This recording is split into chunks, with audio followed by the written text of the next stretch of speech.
Top of the day to you all. Are we rocking and rolling? I think we are. Um, I'm just really tickled that we can do this last webinar of 2020. We originally started this to give to the people that couldn't come to the in-office that was canceled and to the meeting in Fort Lauderdale. So now we just open it up to the public, and we're excited that we can be here. Let me get to my screen here. So today I'm going to speak for a couple of hours, and then Duncan will speak for an hour, and then we'll take some questions. I'd like to introduce the OC marketing team. This is sponsored by OC, and this is a bright, young, enthusiastic bunch, and they've worked really hard to help us market these meetings and do the things we really need to do. Sales team in North America has been vital to, of course, North America. That's our go-between to have people introduced to what we're talking about and the direction we're going.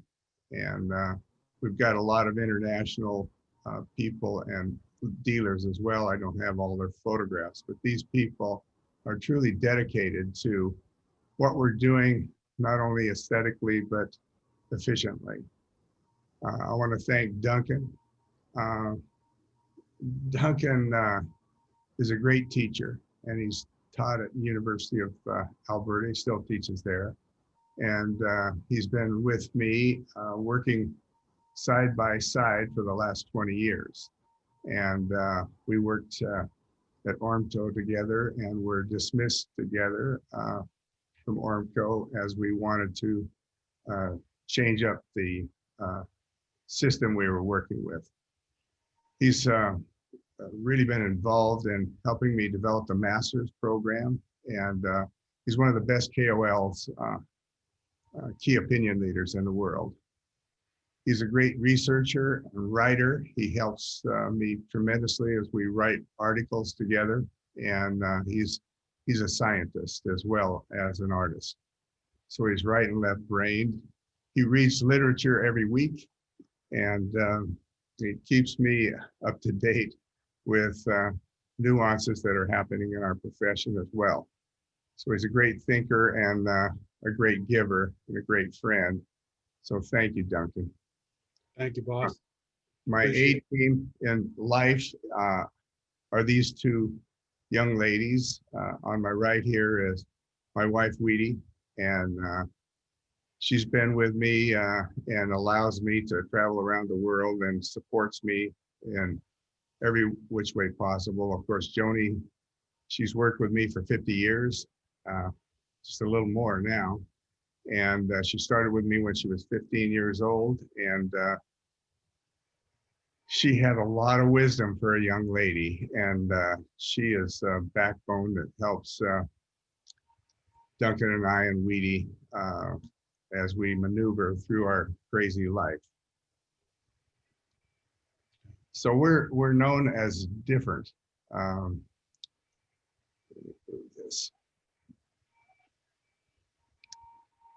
We're a lot different than conventional, and we've been working on this. I've been working on it for 50 years. And so in the process,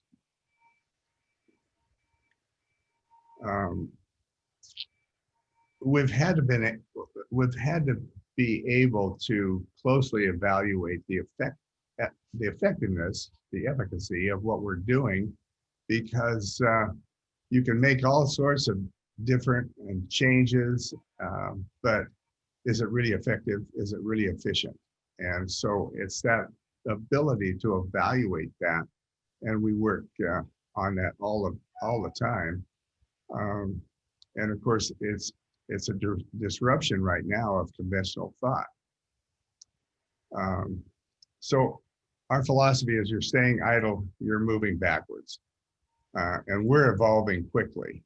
We've evolved so much in the last few years. It's really exciting to see what's happening as we get cases sent to us And so we've got hundreds and hundreds of cases throughout the world that show how effective our treatment and our aesthetics are. It all started back in 2012 when we started this first master's group. And the masters have turned out to be some of the best orthodontists in the world, plus the teachers that we have. This is my second group here, and we met in Cartagena. I used to do one outside the country. We have 4 sessions, 3 to 4 days each. And this was down in Cartagena. And here is the third bunch that we had one meeting over in Portugal with our dear friend Nimet here. And I've got the arrows pointing to the people that are my age that are getting re-enthused about the profession, because we're creating such beautiful smile results.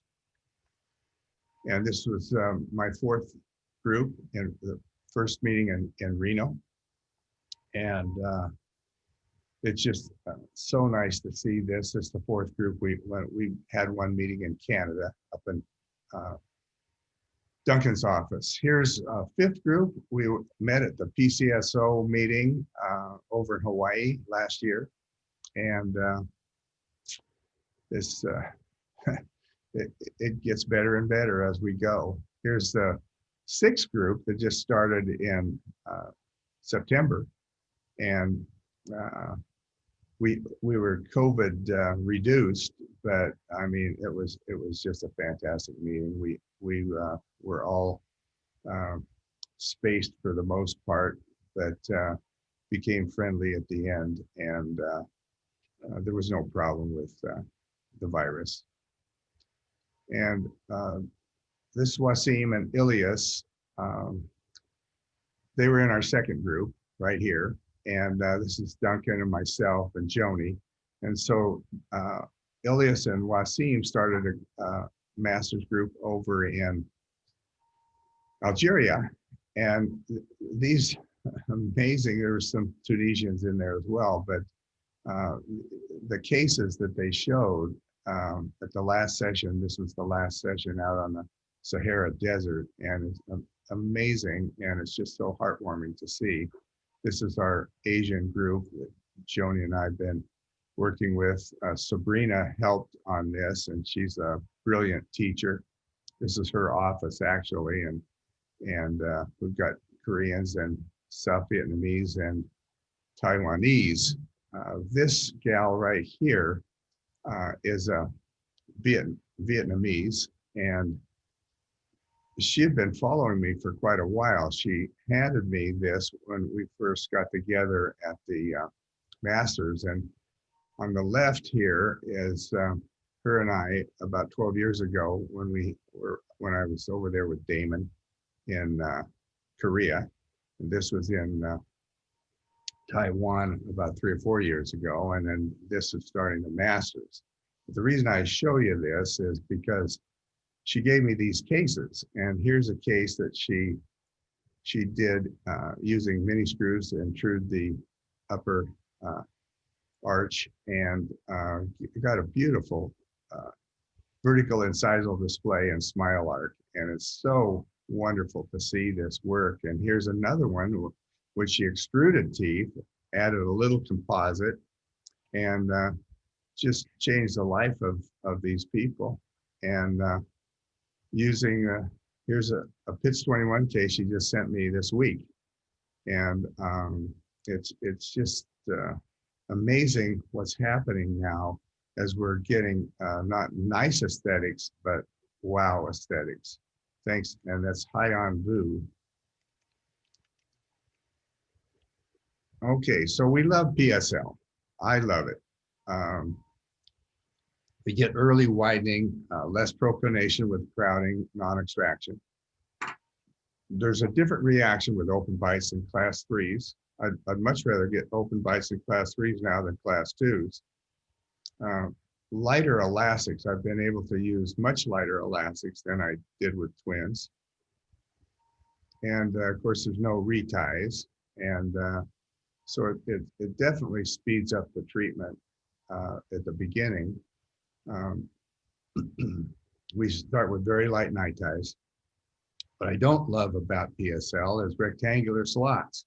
You can't really fill the slot. It's too much force on a rectangular slot. So we have a lot of slop. And so it takes, you get the early kickoff, but then it's hard to finish these cases. And so there's less control, especially third order. So the biggest help for me in innovative changes for me over the last 50 years is visitation. I always visited different offices. I always pick up little things as I go to different offices. Of course, I went to every course I possibly could go to. And then studying cases, taking photographs every time. It's amazing how I advanced in my innovations by just studying cases. And of course, then to top it off is teaching. Once I started teaching, made all the difference in the world. It's like I'm taking an American board every week. I'm preparing for the cases that I'm going to show as I teach. And so, however you can teach and show the progress of cases, it makes you better and better. There's two things we have complete control of in our lives. One is attitude, and make a huge difference, appreciating what we have and being positive. And this is a year that separate the men from the girls, and that's being positive and being an example for everybody around us. And being alive is very, very important. Nobody likes to come home to their spouse or partner and be greeted by a dead person. By dead, you know what I mean. And so we really interpret aliveness as love. So our attitude toward all of this is so important. And positive is catching. And it's been said, a happy friend increases the likelihood of you being happy by at least 9%. So what we need, instead of a pandemic on this virus, we need a pandemic of the positive. And so spreading connection, spreading help, and spreading gratitude is so important in everything we do, in our families, in our practice with our team. And second thing that we have complete control of is effort. And so looking for what's the opportunity and where we're going to put our effort is so important. And how can we best put our effort to impact lives? And of course, taking care of our health, exercise, reducing stress, an effort toward special care of our family, improving our delivery of wow in the practice. That's worth every effort that we can give it. And it's only up to us to do the changes that's necessary. Of course, staff training is a great place to put our effort. Most of the practices I go into, there's not enough training. And so the more we train our staff and the better we treat them with positivity and show them the systems, then the more fun you're going to have during the day. And of course, acts of kindness are extremely important. So I had one question a few minutes ago with respect to rainbow elastics, when you use reverse and when you use ordinary rainbows. While Tom's getting his computer speaking again, We generally use reverse rainbow elastics in situations that are class 3. And the reason is the reverse rainbow elastic from the upper laterals to the lower centrals has a mild class 3 vector. If we use a rainbow elastic, it has a mild class 2 vector. So we tend to use those in open bites and class 2s. Okay. So most orthodontists, we've been trained to begin the initial exam looking at the teeth. And when I would look at a case, I would typically start classifying it as a class 1, class 2, or class 3. Is it a deep bite or is it an open bite? And go on and look at mainly how I'm going to get to class 1. So then after I look at the occlusion, I look at the cephalometric points and I see the incisor position mainly and how I could upright that for stability. And what I did many, many years ago was look at it differently. And so what I want to look at first is the aesthetics, facial and smile aesthetics, and classify it. Is it got vertical incisal display? How much?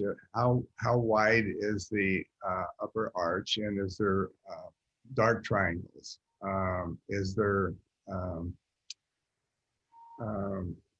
all sorts of aesthetic things first, and then I can look at the occlusion. So patients don't know how great we can make their smile because they have the perception that what we do as orthodontists is straighten teeth. And a lot of orthodontists don't know how we can make a great smile either. They're interested in getting a class 1 beautiful occlusion and put the plaster on the table. So a high percentage of mainstream orthodontists diagnose and treatment plan looking at the occlusion, tissue, lateral head film for the incisor position for stability. And we all know that nothing is stable in orthodontics. If you want an extraction case to look nice and be stable, they better wear nighttime retention, because if you look at an extraction case 5 to 10 years out of retention, you'll see lower anterior crowding most of the time, plus a deep bite. Everybody wants to get to class 1 molars and canine. That's the big deal. And it's a big deal to me, but that's not the thing I look at first. There's a high extraction rate for crowding and distalizing molars so that we can create this class 1 and have stable lower incisor upright for stability. Most mainstream orthodontists use heavier forces than we do. And they're not really trained in aesthetic enhancement. I wasn't. And they have a hard time placing upper anterior brackets gingivally to extrude the upper anterior teeth. It just is very difficult, and they're worried about something bad happening if they put the brackets more gingivally. So there's a lot more extractions than I feel we need in orthodontics.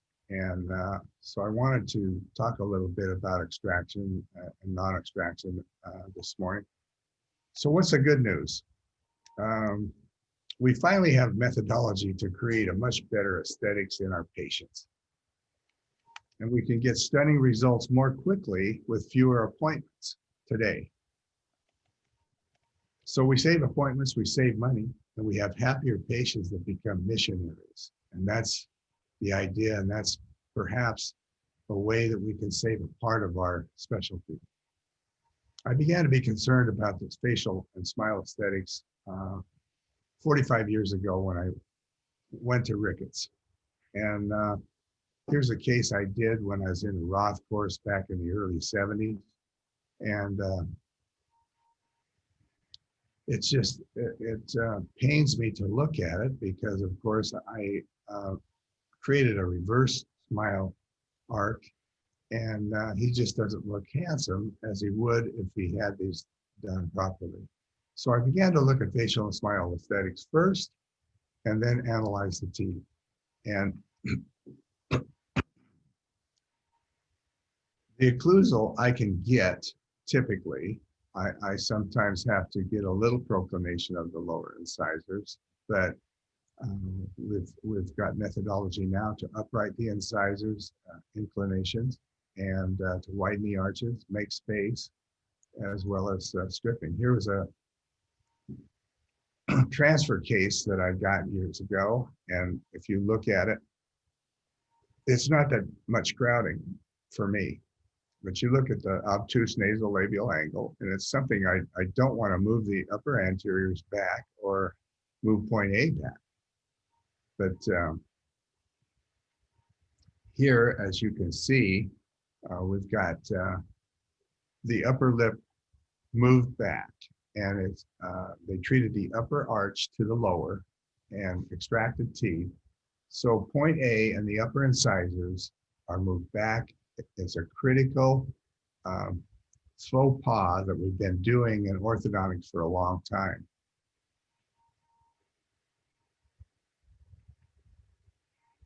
Of course, here's her dentition, and this is 33 months of treatment when she moved to Reno.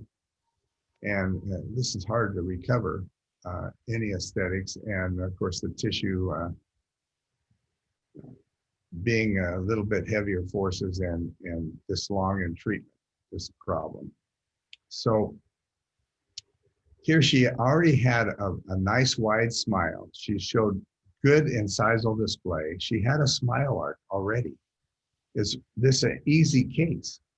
If I flip those upper anteriors and use some through the bite short class 3 elastics for a short time and widen these arches, I mean, this falls into place beautifully. Even though her nasolabial angle is a little obtuse, it would still look beautiful. So this is one thing, to see cases like this that keeps me in the game and wanting to try and help orthodontists from preventing this type of calamity. So that's my special mission.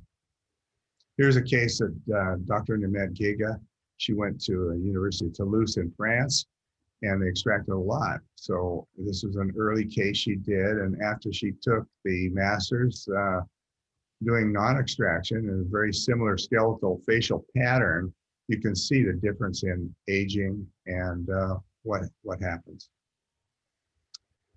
So that over the years, Western society has wanted to keep their lips more protrusive, and it sure looks a lot more aesthetic to me to have those aesthetic forward lips. This was given to me by Sabrina Huang over in Taiwan, and it's a plastic surgeon's rendition of what happens with facial aging.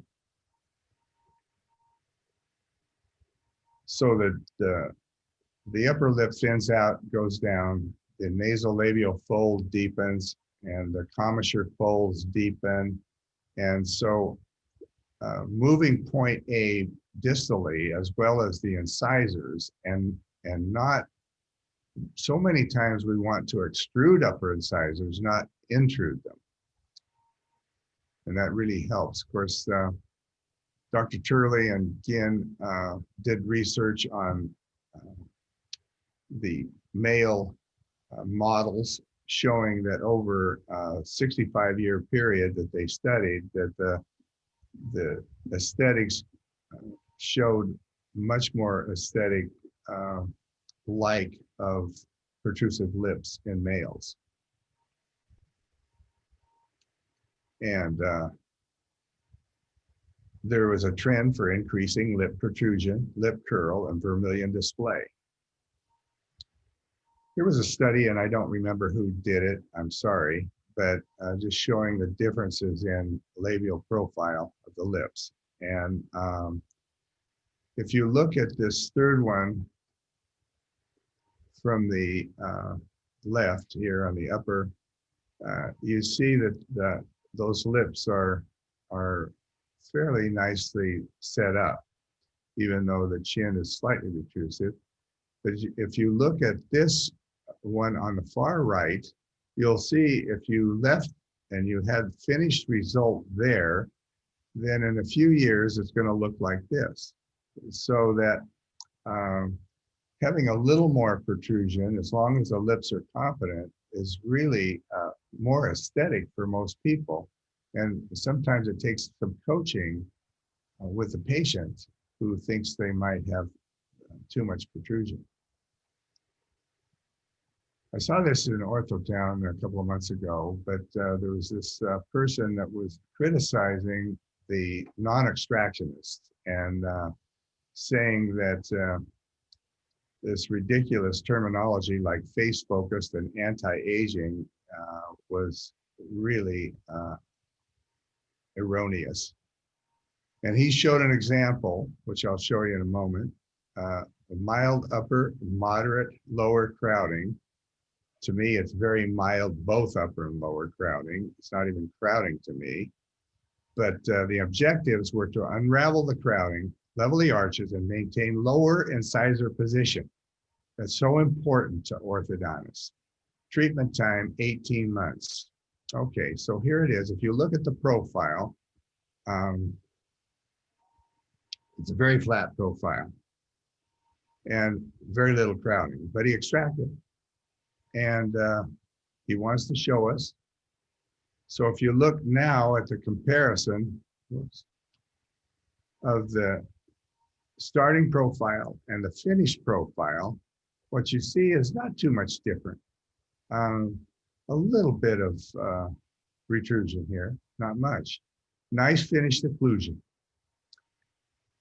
However, when you look at the upper lip thickness, here's quite thin at the beginning of treatment, and here it's much thicker. And so when you start to study extraction cases, you'll see that oftentimes, most of the time, I evaluate and see that the upper lip is thicker, particularly on the brachyfacial cases, after treatment. If you look at a case that's non-extraction, it's the same lip thickness after you finish treatment as you started. So here, this is not going to last. And so you're just not going to see this, and pretty soon this is going to be a dished in face. So I would be very, very careful. Reed Holloway has a good article in 1983 in the AJO, and he alludes to this, and that's when I started studying my cases for extraction, non-extraction for lip thickness. So remember, when treating non-extraction, upper lip thickness is the same after treatment as when you started. When treating with extraction, upper lip thickness is typically increased after treatment for a while. Then it thins out within 12 to 24 months usually. So be careful. Why do we extract so much? Because Charlie Tweed said it's more stable to have the lower incisor upright.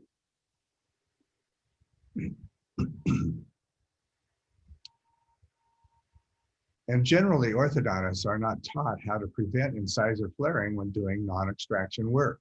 So if you have crowding and non-extraction, the typical response for most orthodontists in their treatment is to have incisor flaring.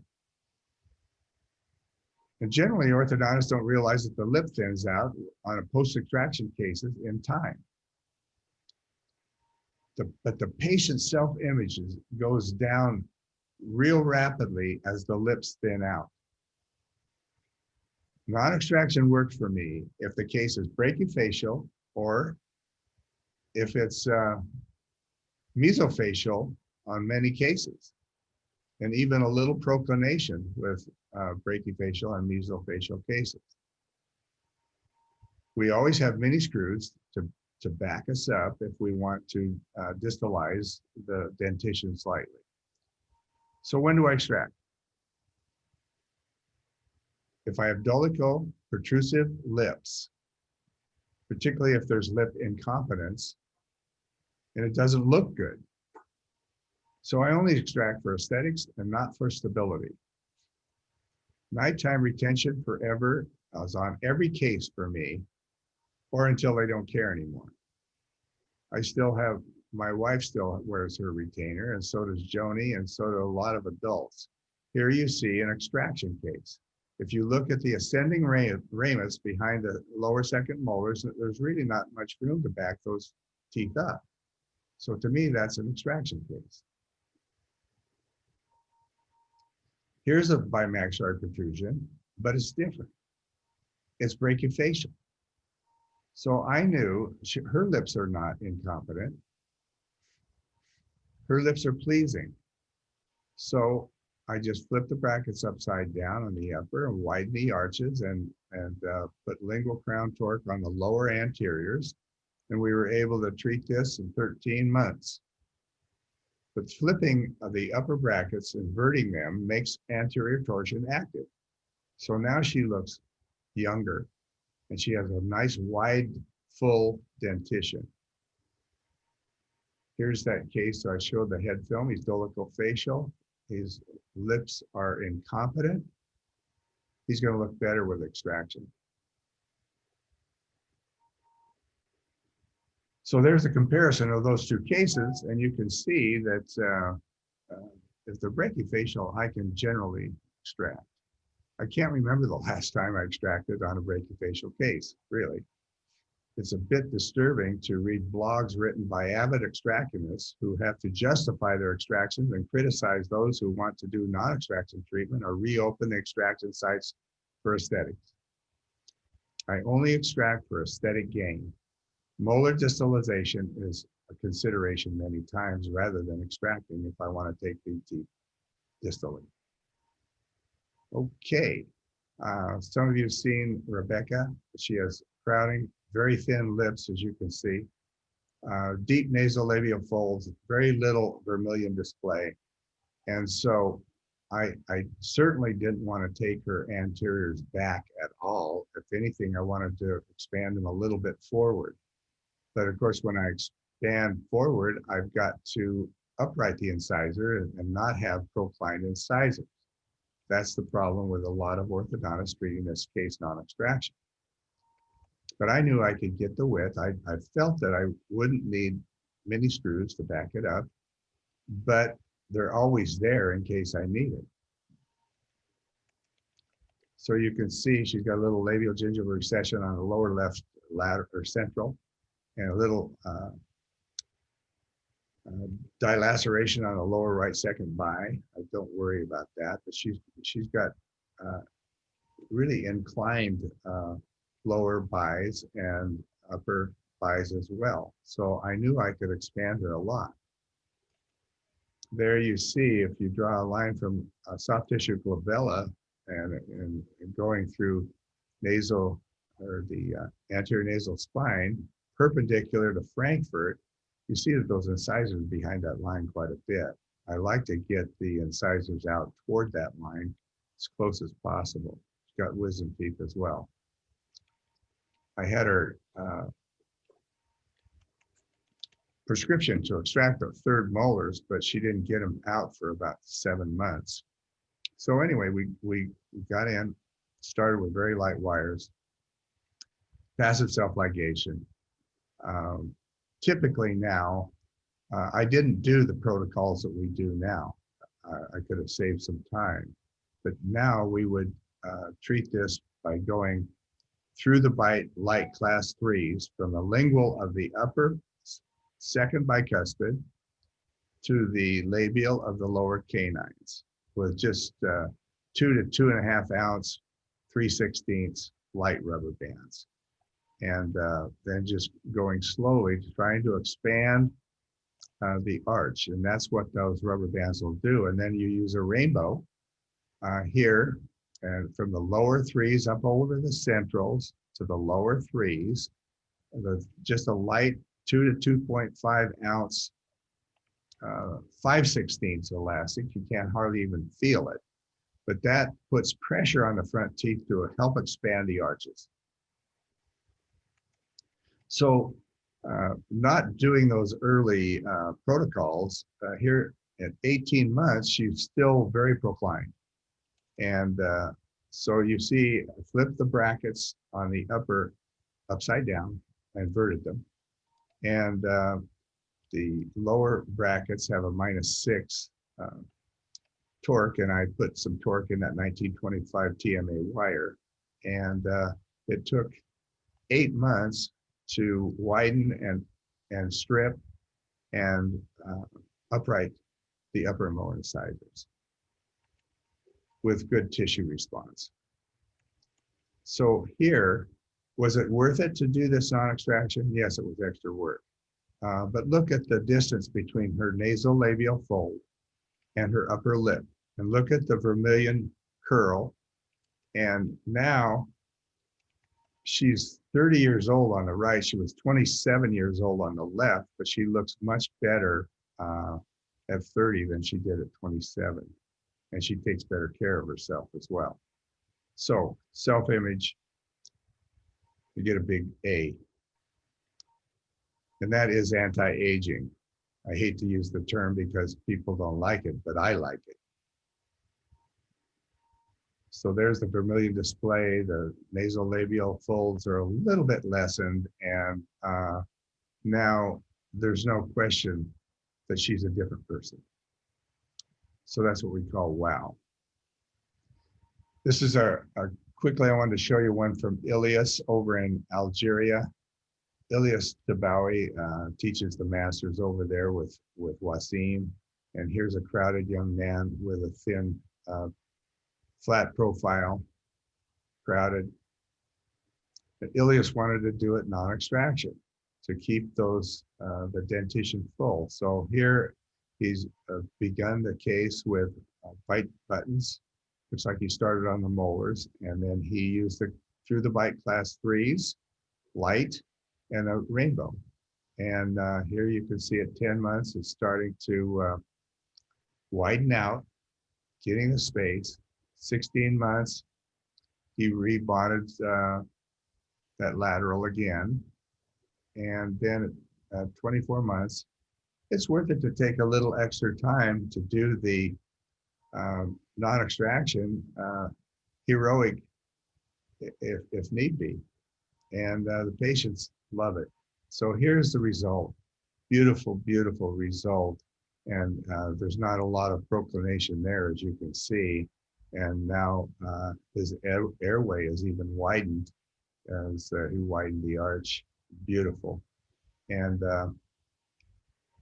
if you look at Stomion, he didn't have much display on rest of his upper incisal tip of the central.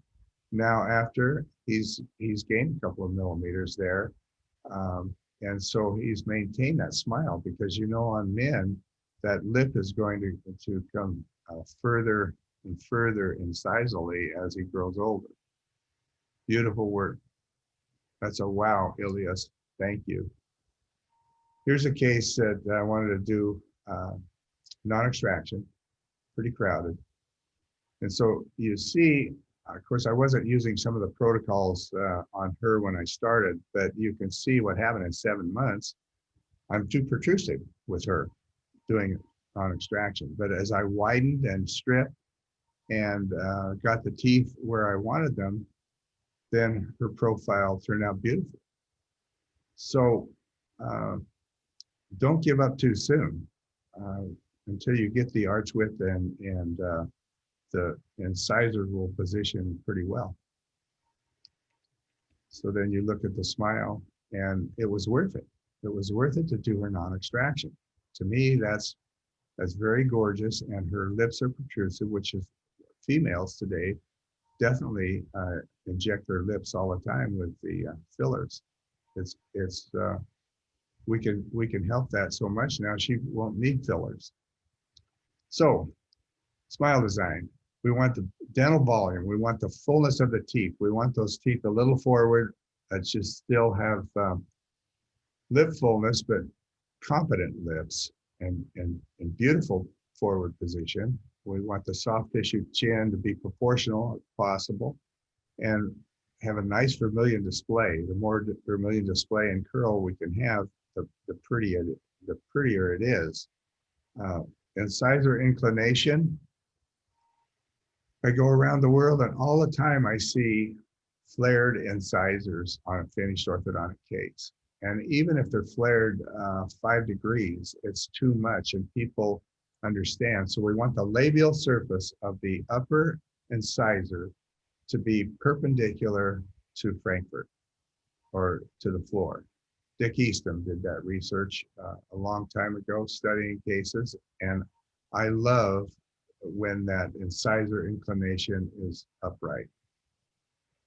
Of course, we want vertical incisal display, the VID, is very, very important. And if possible, on a female, I'd love to have a little gingival display as well. And of course, we want that curved smile line or the smile arc. So it's hard to have a smile arc though if you don't have enough incisor display. Okay, of course, we want arch width and shape. The 12-2 smile, what we started doing many, many years ago was getting molar expansion in our arch wires. And that's one thing that's hard to do with aligners. You can get good bicuspid expansion, but it's harder to get the molar expansion.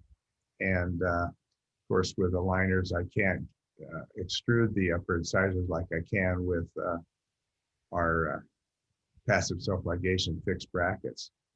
Microaesthetics, very, very important. The proportionality, the flat contacts in the front, no dark triangles. The shade is very, very important. So now we want to lighten things up typically with bleaching. Sometimes we will even resort to composite. And the shape of the anterior teeth are very, very important. The upper midline, we want it in the middle of philtrum, and the incisal plane, we want symmetrical in the anterior region.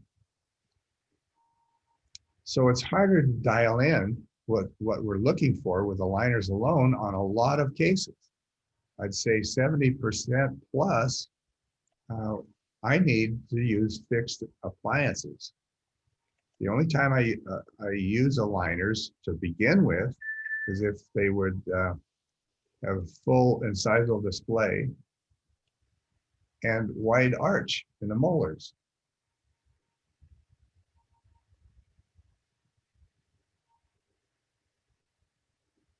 Okay. Is that camera having a problem? Yeah, it's glitching out on you. I think the cable may be loose to the 35 millimeter. See. We can switch to, Tom, we can just switch to your Mac camera. You want to just switch it? Let me switch it and see if that works better. Thank you.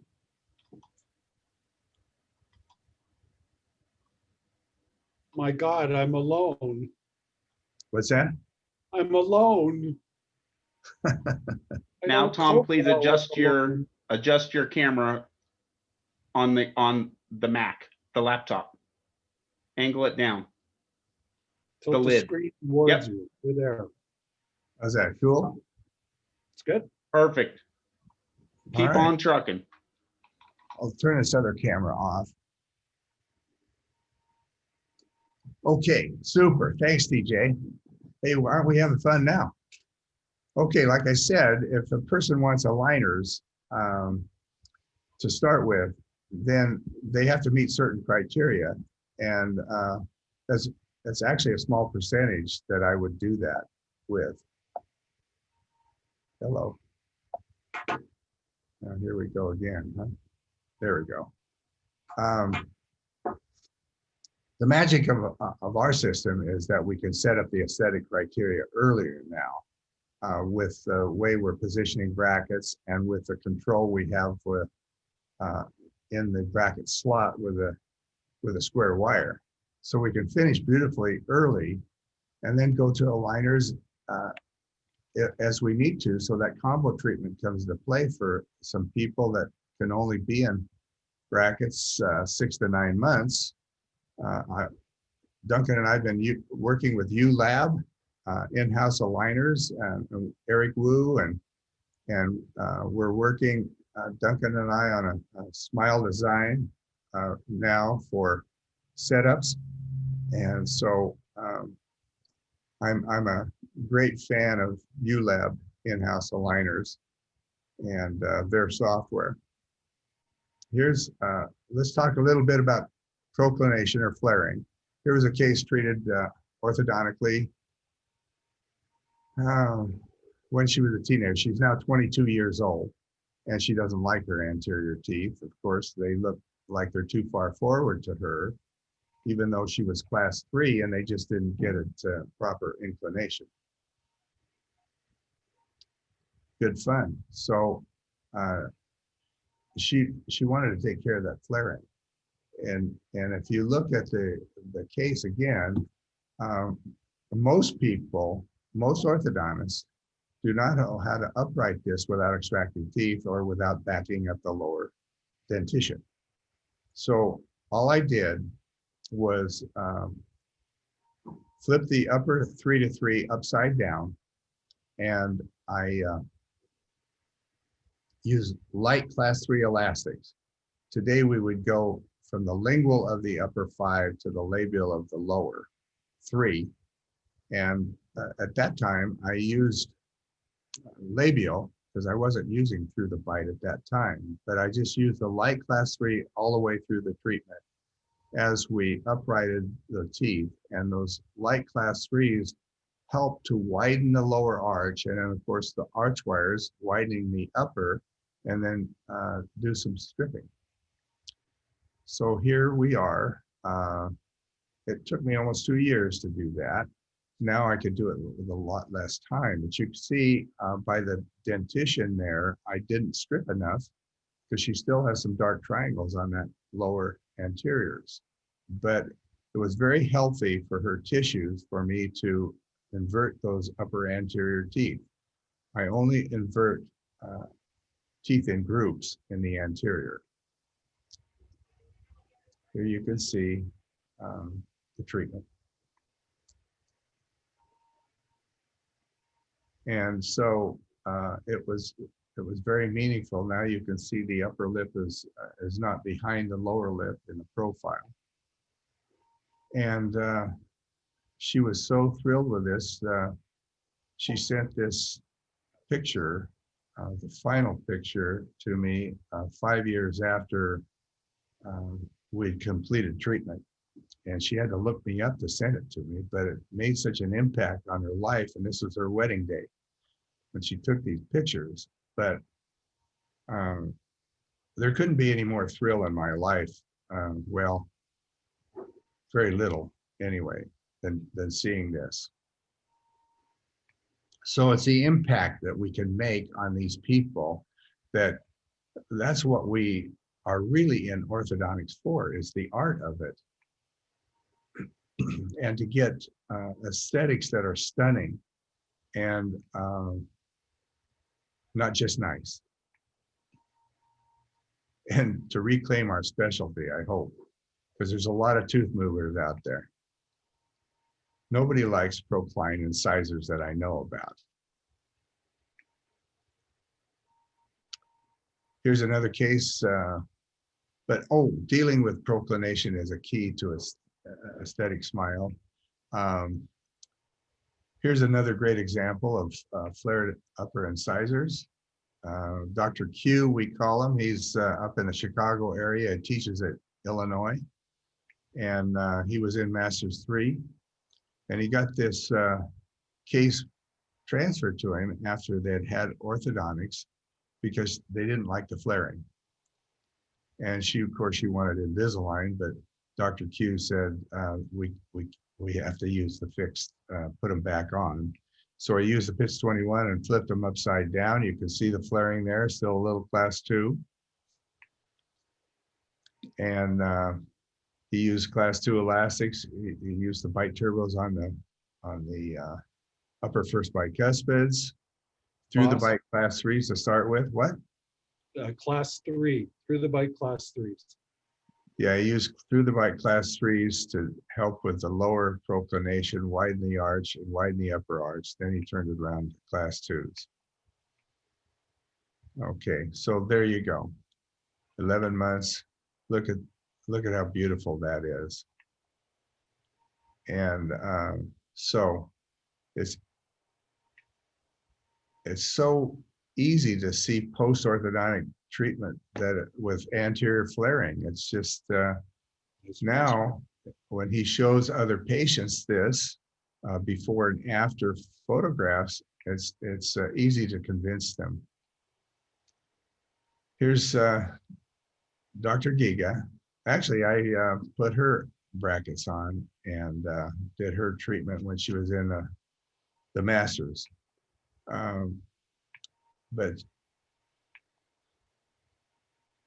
I've got a case of hers. Yeah, here it is. A brachiofacial bimaxillary protrusion, Eastern Indian young gal. And she did the same thing. She just used the light class 3s, inverted the uppers, and was able to treat this in 14 months.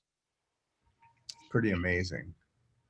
So the PITS 21 has great control of those upper anteriors. You just have to, oh, here, remember with when you flip upper anteriors, do not use 2020 stainless steel with this appliance.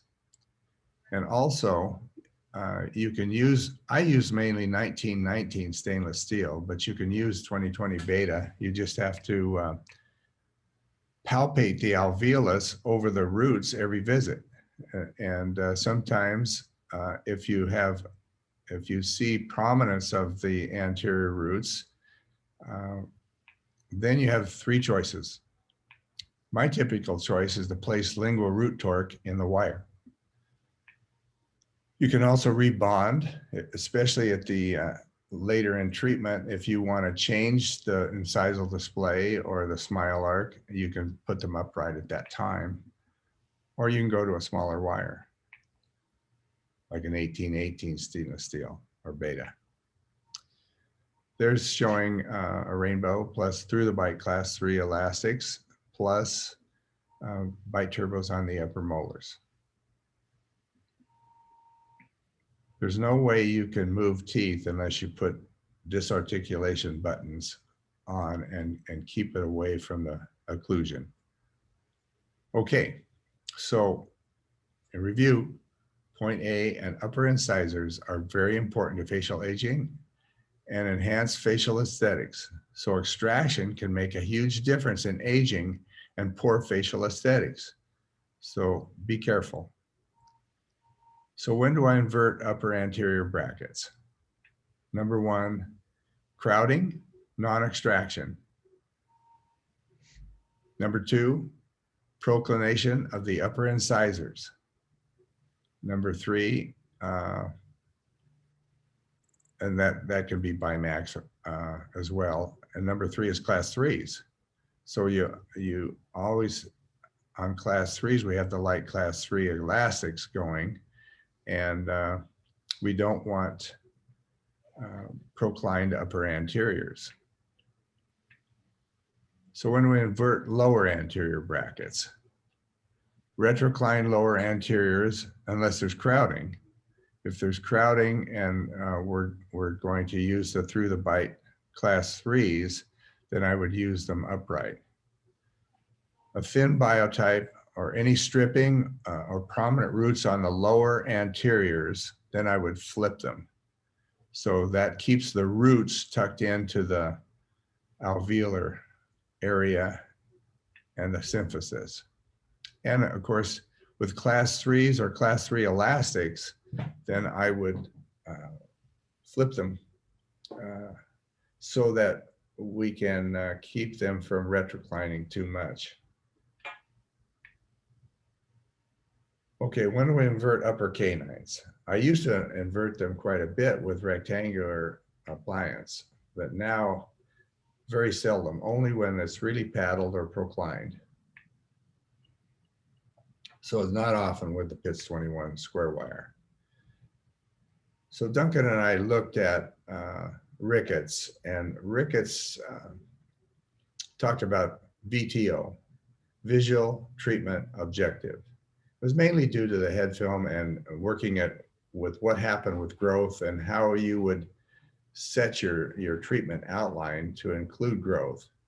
But we've taken just the visual treatment objective and put it into two subdivisions. One is the visual aesthetic objective, and the other is the visual occlusal objective.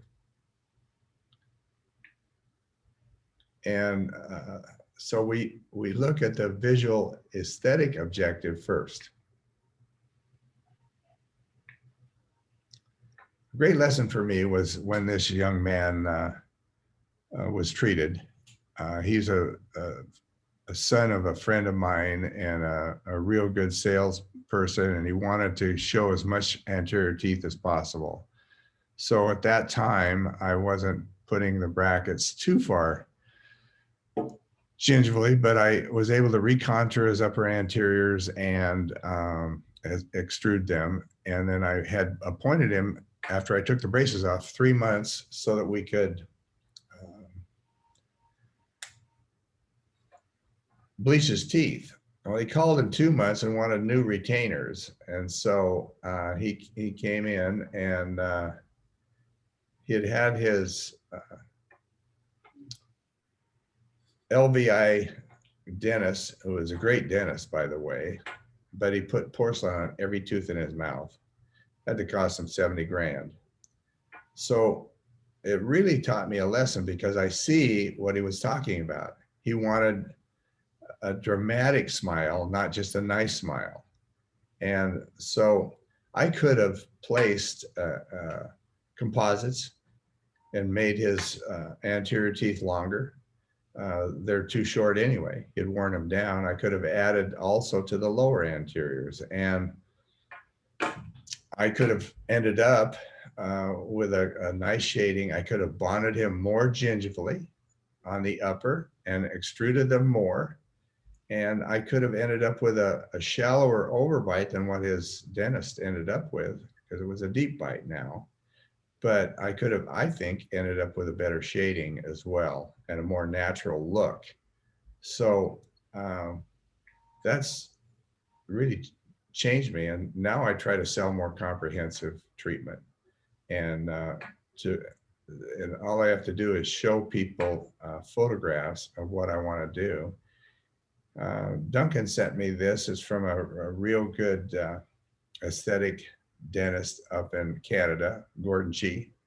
And he's well known in prosthodontic circles as being very good. But here's a case that was done orthodontically. And you know, it looks more natural. We can, it's amazing. I find now that I place the upper anterior brackets more gingivally in a lot of cases, so I can actually get that extra extrusion and show a little bit of gingival display. But you can see the difference in how it looks. It looks so much natural if we can use their natural teeth, and composite to me looks better than a lot of porcelain. This is by Wasim over in Algeria. So that visual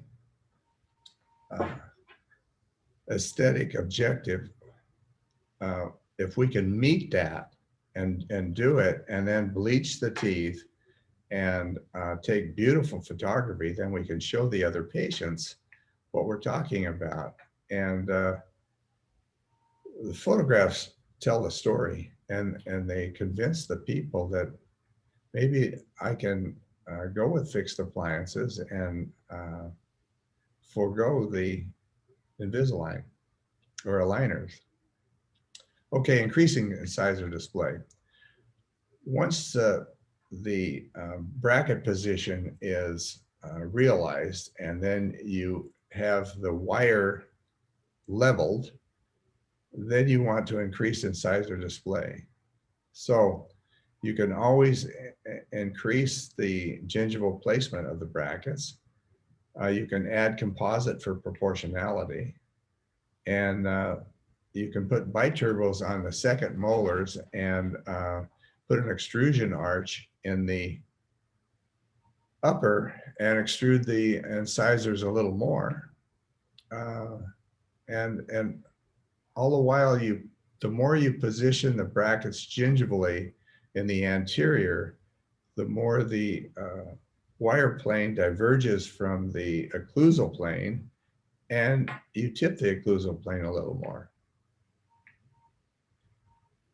Okay, well, we can intrude the lower incisors by keeping the brackets very incisally, and we can also put some intrusion bends in the wires.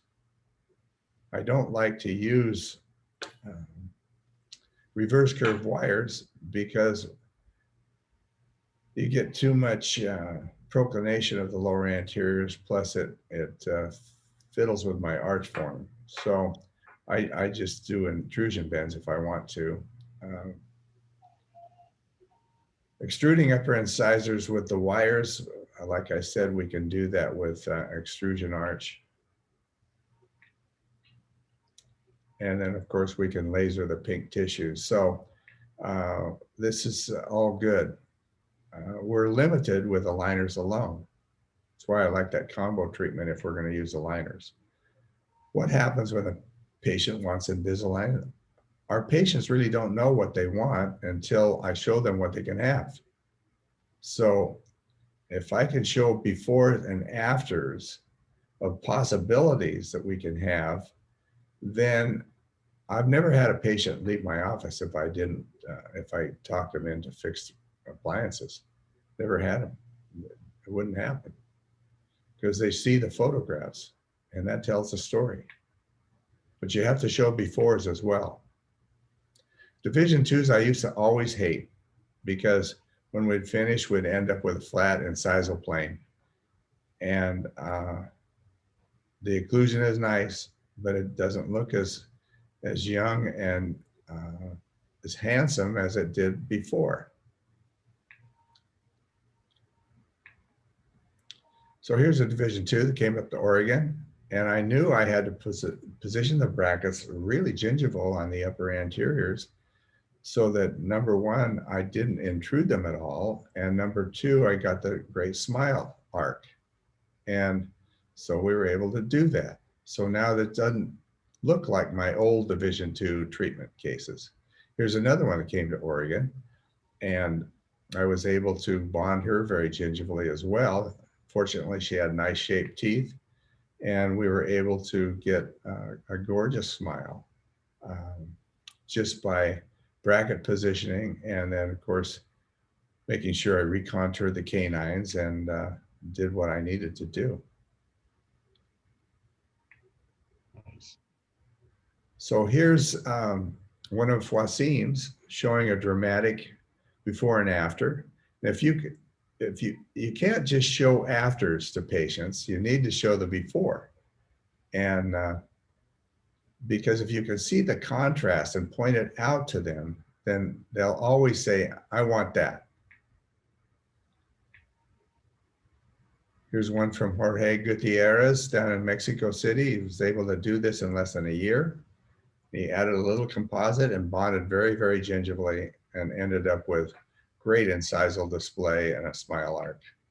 And very nice inclination of his upper anteriors. It's so fun to watch this. Here's another one from Wasim showing, you know, it's dramatic how he was able to change the actual way the person's lips look and that lip frame.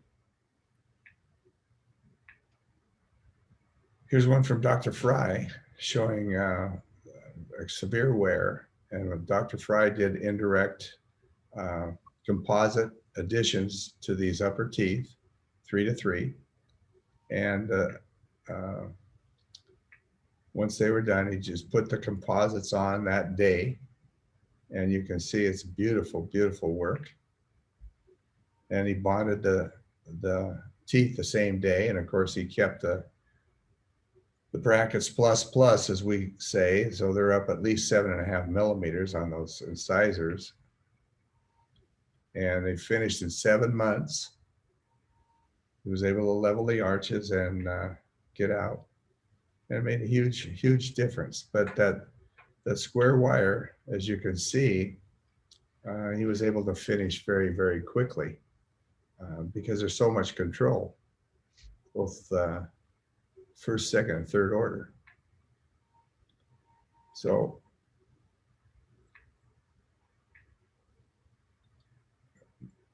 now we can achieve much better true aesthetic enhancement than we could just a few years ago. So I say there's 8 power comprehensive orthodontics for beauty from my point of view. And this is the way I think we should differentiate our specialty, and both in terms of aesthetics and efficiency. So number one, we have the power to move the teeth in the most aesthetic position early, by bracket position, really.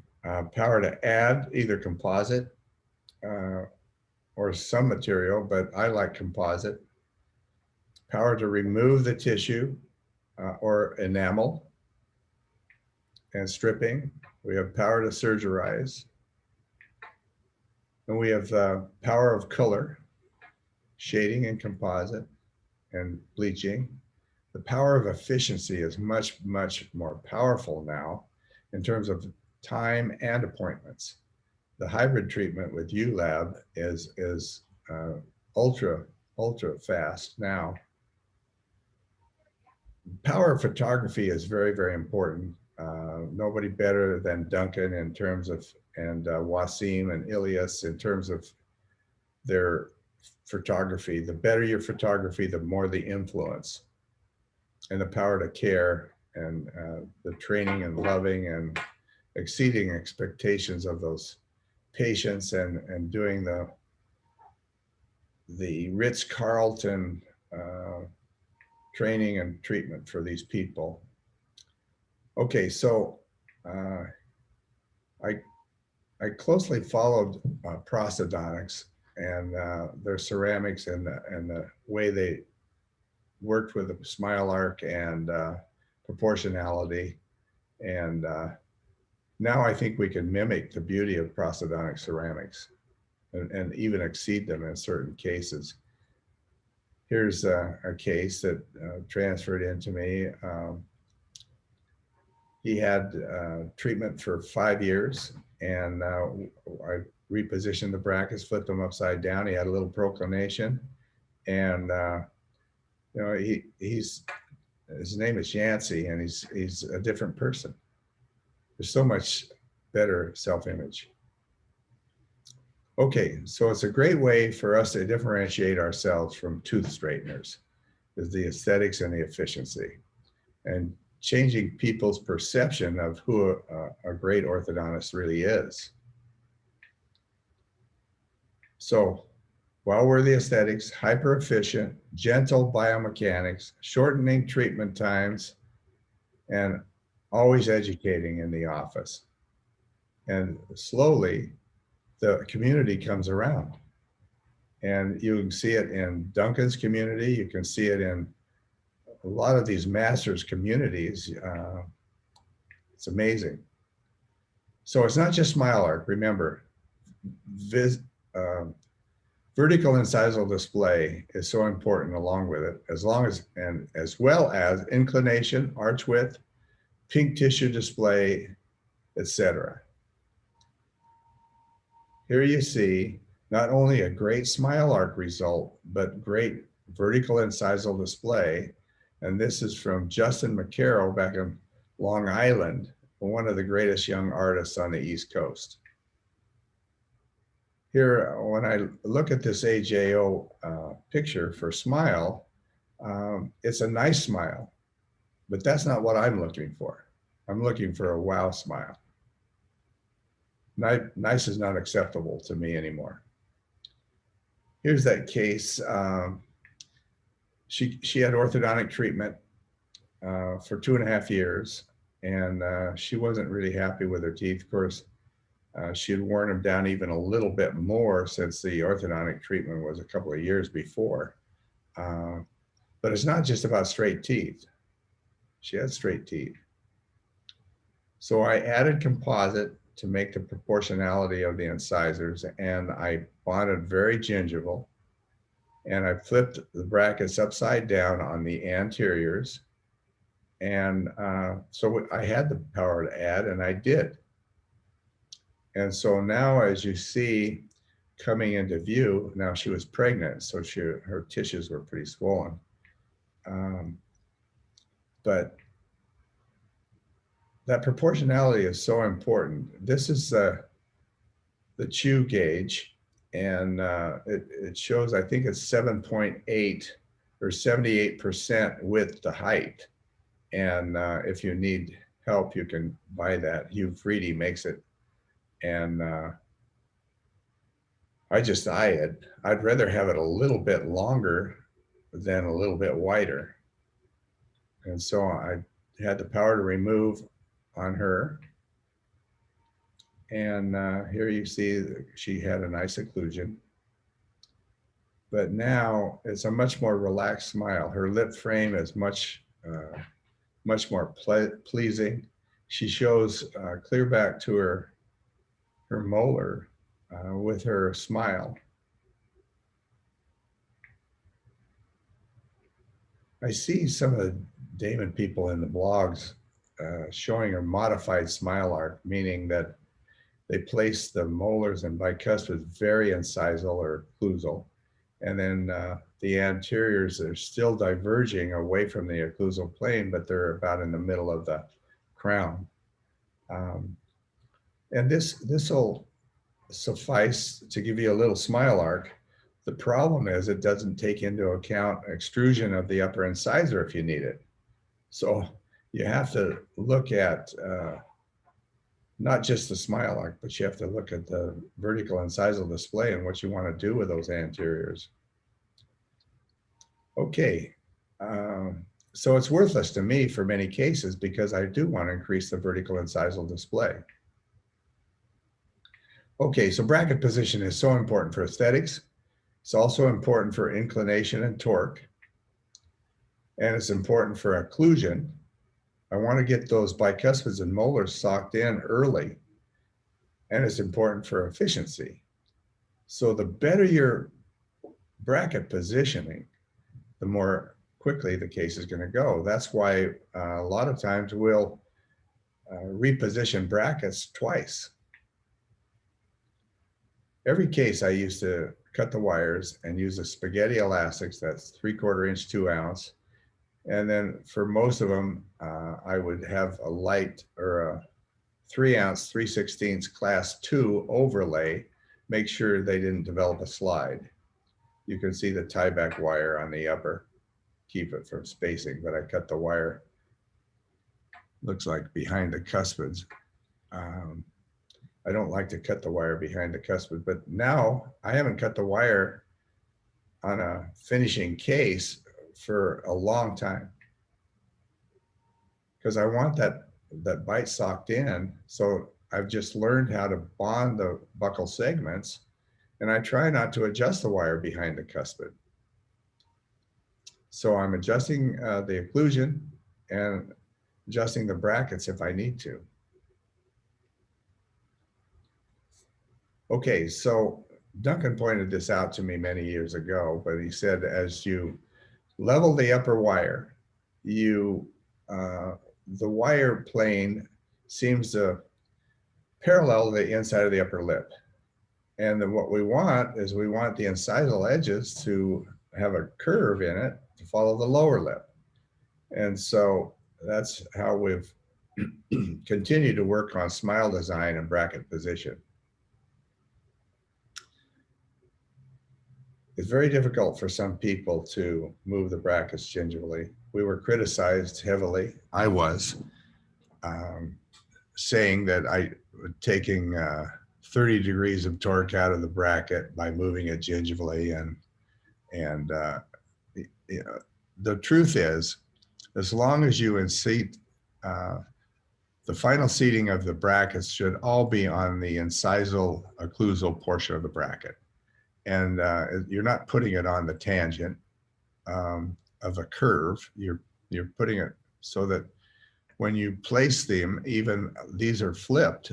Oh, these aren't flipped, but they were flipped because we rebonded it just for finishing. And then we reflipped them to the right side up. But you can see that the inclination of those teeth are pretty darn good.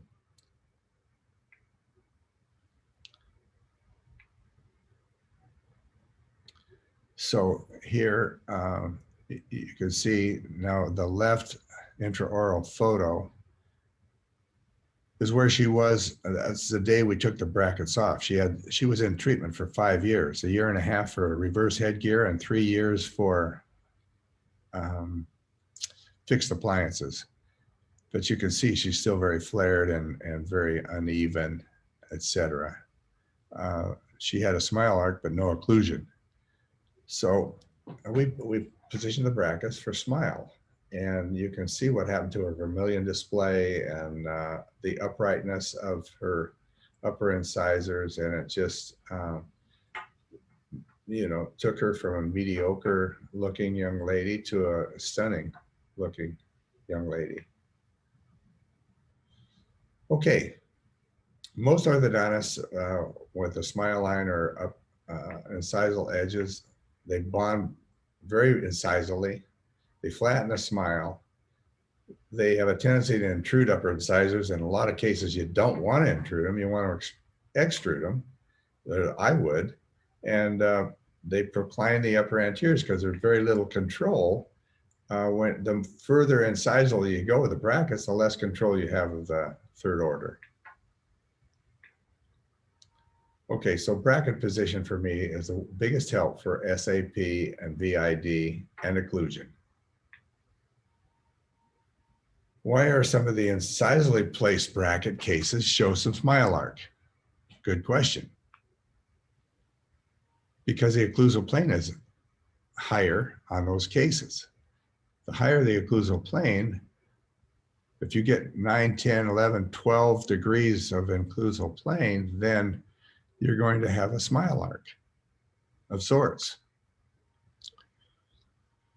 Okay, one thing we've gone to, and the Algerians were very, very influential in this. Wasim started repositioning brackets early. And after the 1818 soft is in, then repositioning brackets in that third appointment, just for aesthetics. And it makes a huge difference. And of course, we want to examine the patient standing up before we reposition. And what I want to do is call out to the assistant which brackets I want to reposition.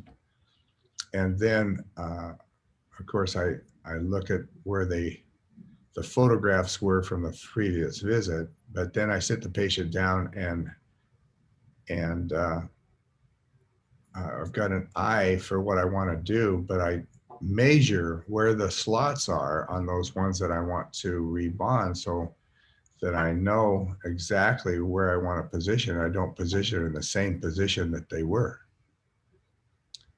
And of course, repositioning saves appointments. There's no question. It takes a little longer appointment, but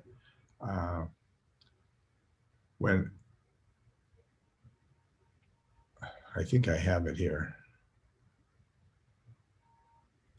of my sequence of how I reposition real quickly at the appointment. I do in just a second. But anyway, of course, in review, the upper central bracket is about 1 millimeter to 1.5 millimeters more gingival than the slot on the cuspid.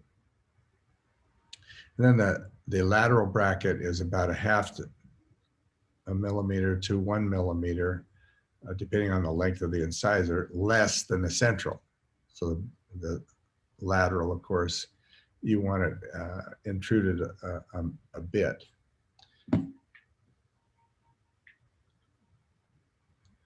Now here you can see a side view of the upper, and it'd be nice if you take a picture of that if there's any question.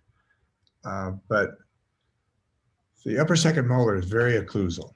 And so now as you look at the wire plane, it diverges a lot from the occlusal plane. And one thing you'll notice is that the difference in height as far as enamels show, there's not more than 1 millimeter difference between the bi and the molar, and the bi and the bi, and the cuspid and the bi. So I see a lot of times you'll be people will be too far occlusally with the first bi and the second bi, and then the cuspid is up, and it's 2 millimeters difference between this bracket and this bracket from the incisal edge. And of course, we recontour the canine tip prior to bonding, and we soften that fairly well. And we do the first bicuspid softening usually on those cases. They're just showing softening the cuspid tip, recontouring. I use a football diamond for that particular procedure. And here you can see the convexity of the labial surface of the lateral and the central. And so when it's that convex mesial-distally, then it's hard to position the bracket. So I will flatten that enamel out to accommodate the bracket and positioning, and it'll look a lot better when we finish.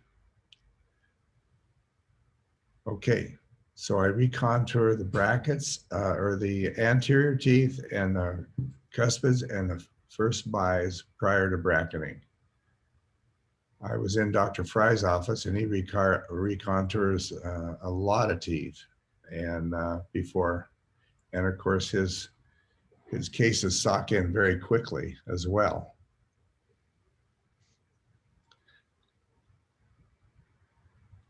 Okay, if we don't soften that cuspid tip and we go with the incisal edge positioning for smile, then we've got a way too big of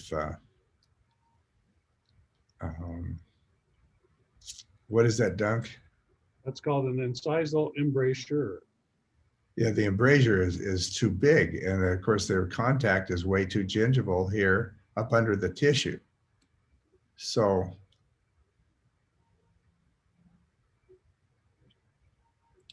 the aesthetics is really important on this front area. We don't want to have that contact way up there. We don't want to have a big embrasure behind the lateral. If it's very steep canine, then I'll even add some composite here as well as recontour on the cuspid.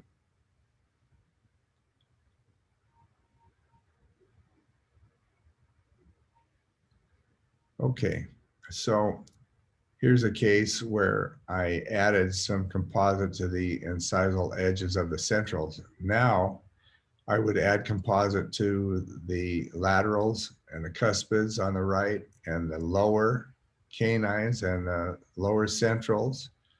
I would add composite. Of course, I have to discuss that with the patient, but I've never had anybody refuse that. I call them long-term temporaries.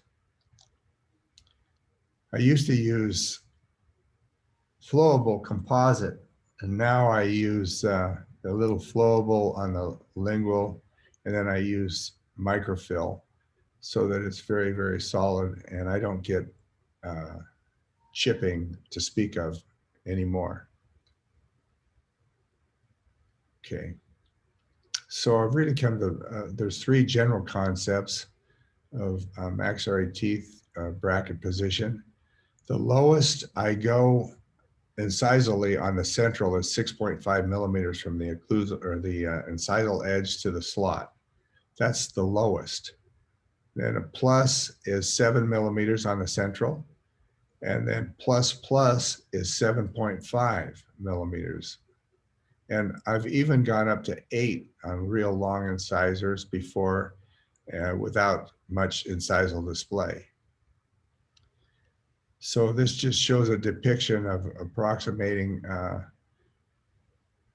the teeth where I might put the brackets, but you can see there's not more than a millimeter difference in the cuspid and the first bi, half a millimeter difference from the first bi to the second bi.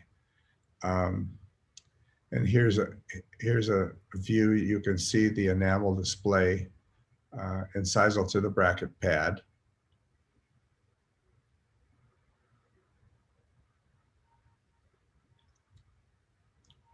Okay, so as I stated before, seat the incisal part of the pad on every tooth, particularly the incisors. And that keeps the bracket torque even throughout. So if this were 6.5 then centrals and I wanted to move it to 7, you notice, I'll move back. Notice the first bicuspid. You see that I start at the first bicuspid and move it up. And then if I were to move it higher on the central to 7.5, then I start at the second bi and move that up a bit. So that way it really comes and keeps the occlusion where we want it.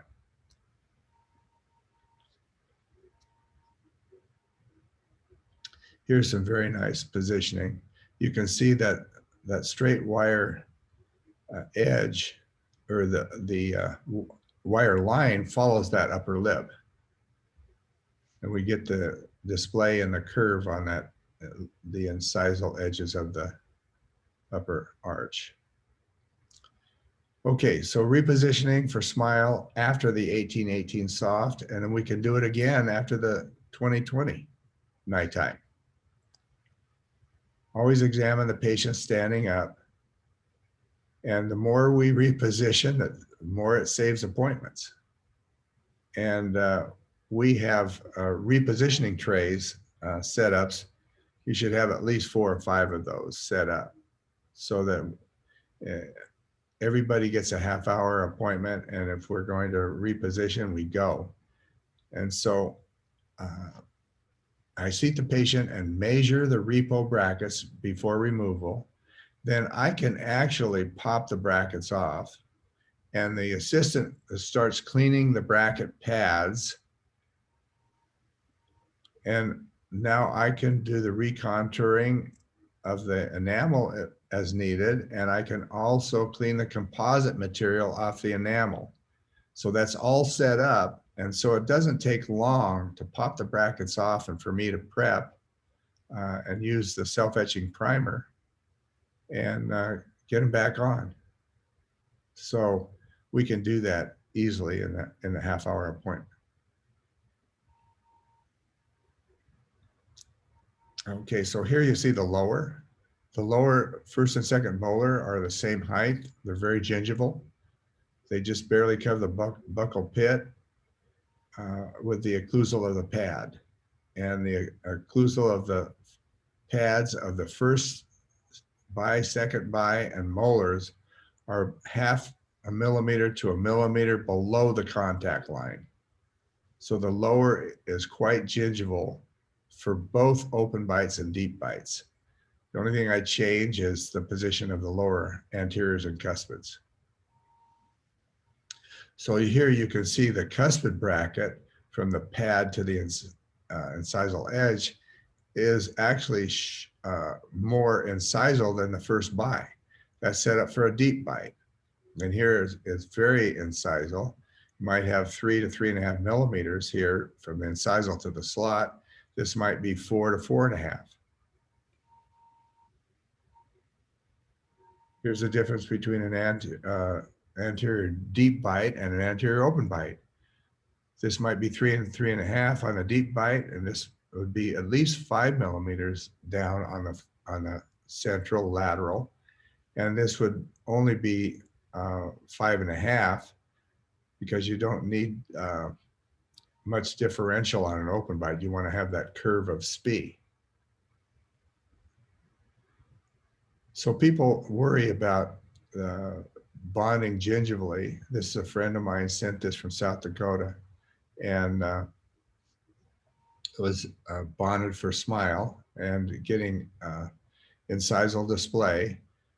And the young man went to his general dentist to have him cleaned, and the general dentist looked at the swollen tissue and said, your orthodontist doesn't know what he's doing. It's causing, because they put the brackets so much toward the gingiva that, or the gums, that it's making them swell. So he sent him to another orthodontist, and the other orthodontist put him very incisal, as you'd expect.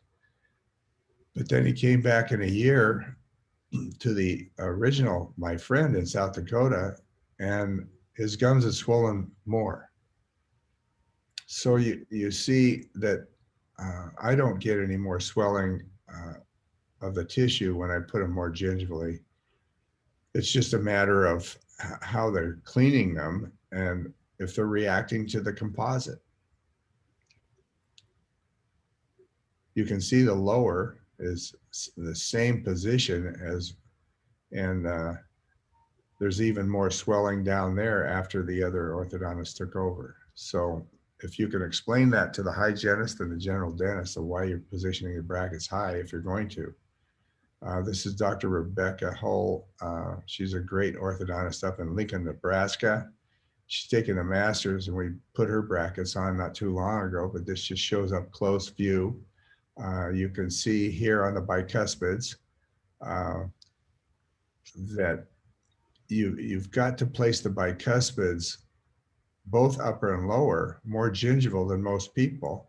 And that's going to help you leveling, and it's also going to help sock the bite in. Now she has bite turbos on the upper first bicuspids. And you can see the big dip in that wire. So you can see that it's going to want to intrude those lower anteriors.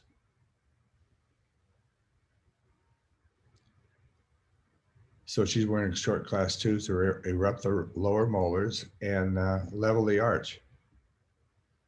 Now we're moving, well, we already moved the bite turbos to the centrals, and she's just been in a few months and she's already looking pretty good. This is just a month later.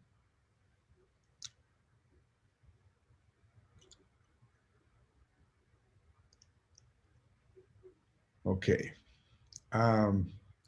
This is one of Dr. Giga's patients, just bonded it very, very gingivally, and you can see she flipped them upside down because of the flaring, and you can see the resulting smile. Here's a case we had in Oregon. Luella is 74 years old and at this point, and my associate placed the brackets, and he said it was more traditional on her. And I saw her about the third visit, and I changed the position of the brackets. Then I moved up to these wires, they're TMA wires. But so I knew I needed more incisal display, and it's more difficult on the older person. So you have to really exaggerate the positioning if you want to extrude teeth on us older people. So there you go. It just shows we got quite a bit. I could have even put them more gingivally, actually, but a very, very nice result. But it's bracket position. Here's Antonia, and she had 2 years of orthodontic treatment, 2.5 actually, and she didn't like her smile. She had a little bit of flaring, and she just felt it could be better once I started showing the pictures. And then she said, wow, I want to go for it. So we positioned her brackets very gingival on the upper. I didn't add any composite to her, but we were able to get the arch form, the width, look at her vermilion display, and her lip frame is beautiful. And so that went from okay to wow. And that's what we're trying to do. Now, if I show this to another patient and say, this is what we're looking for, I can't do that as well with Invisalign. And in fact, I can't do it at all to get this result. So it's easy to talk people into using the fixed, at least for the first 6 to 9 months. Flip them upside down on the upper.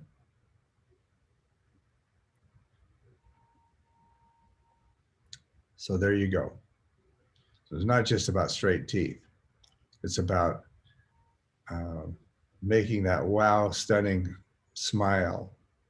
And I hate to say it, but she does look younger.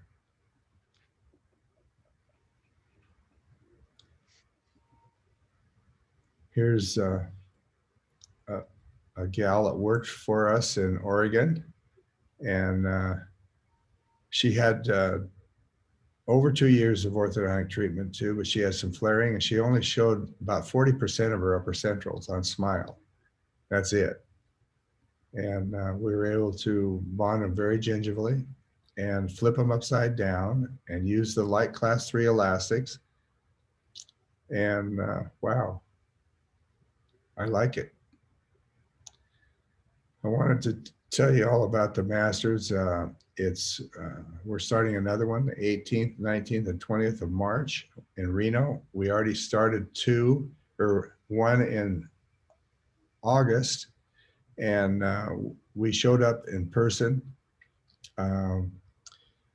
This COVID hasn't scared us off. We stayed our distance at first and kept our mask on, but anyway, we still got a little room. There's Joni's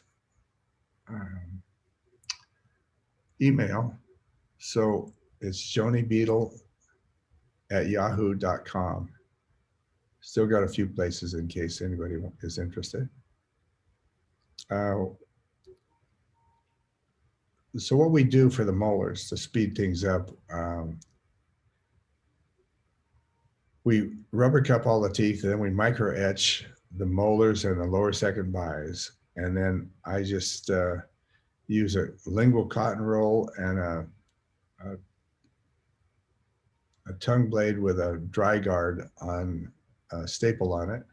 And we just prep the tooth, and I do the 4 molars on one side, then I do the 4 molars on the other side. Then we can put the cheek retractors in and go.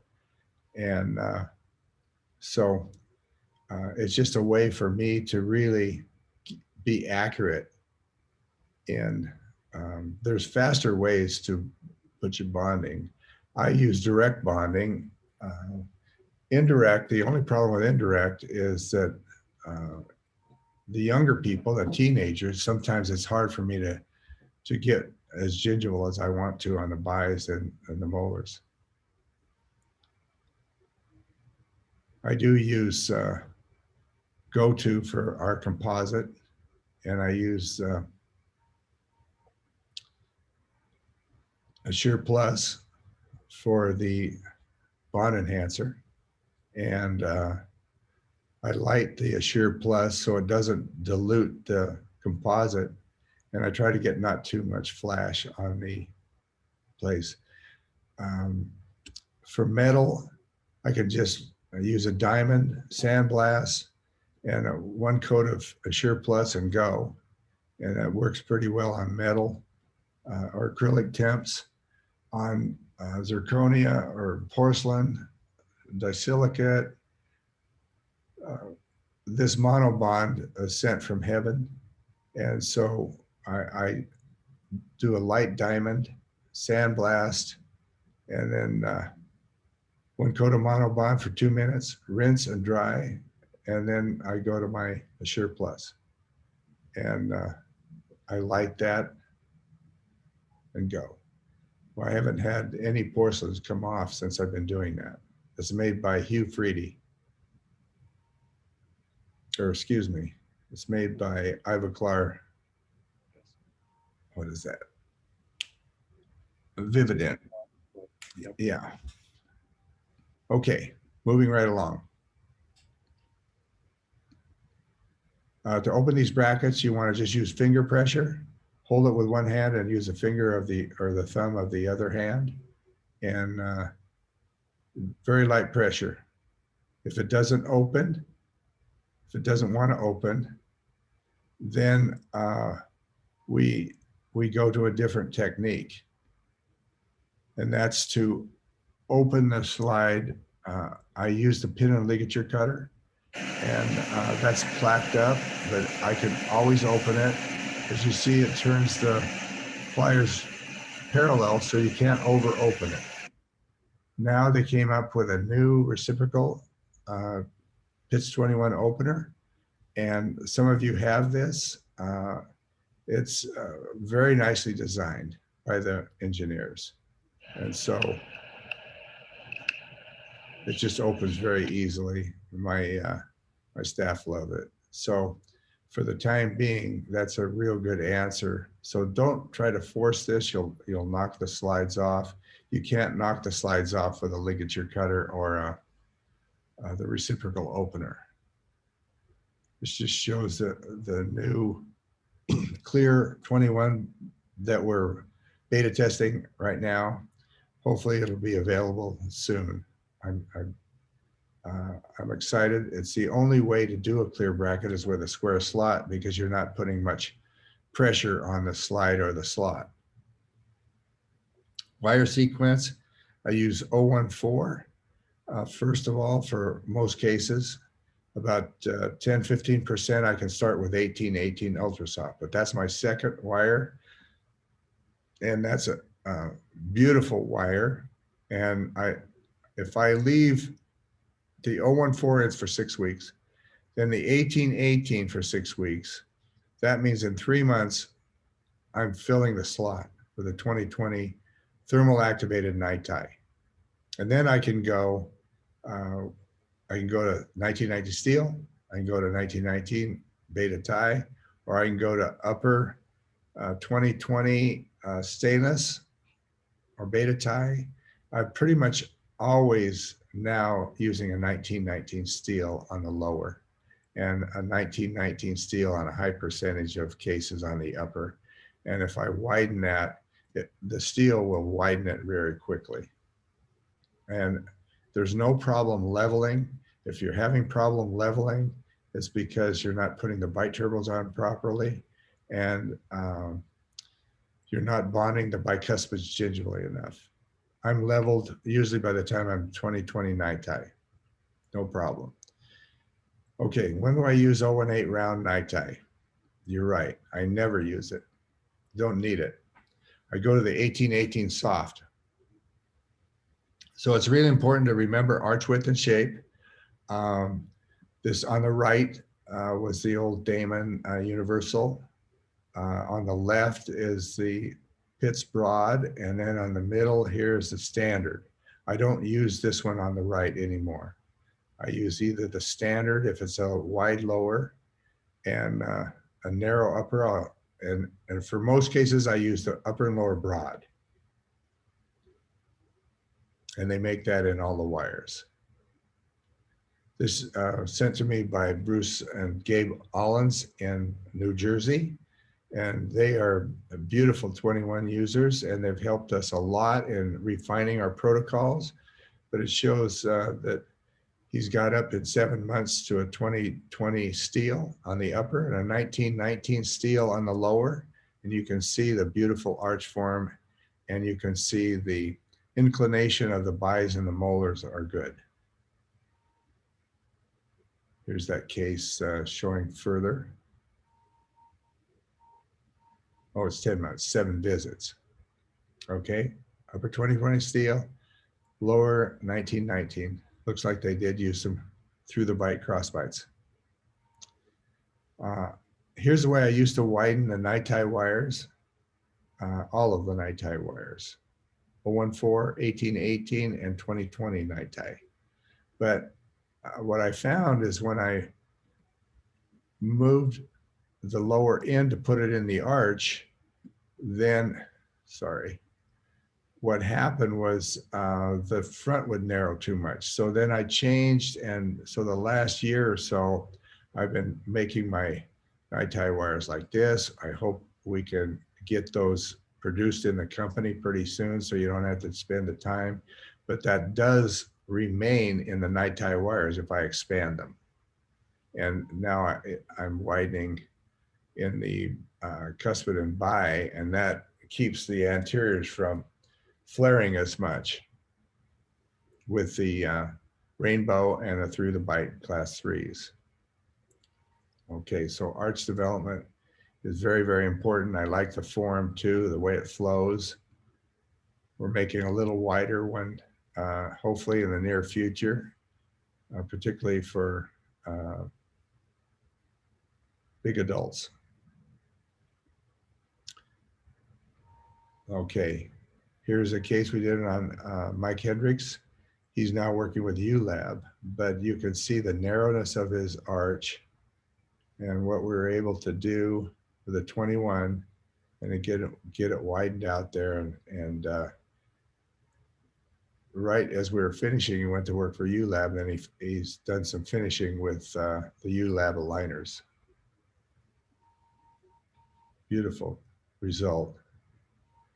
And males look better with a smile arc. Some people say you don't need a smile arc on males, but I think they look a lot better.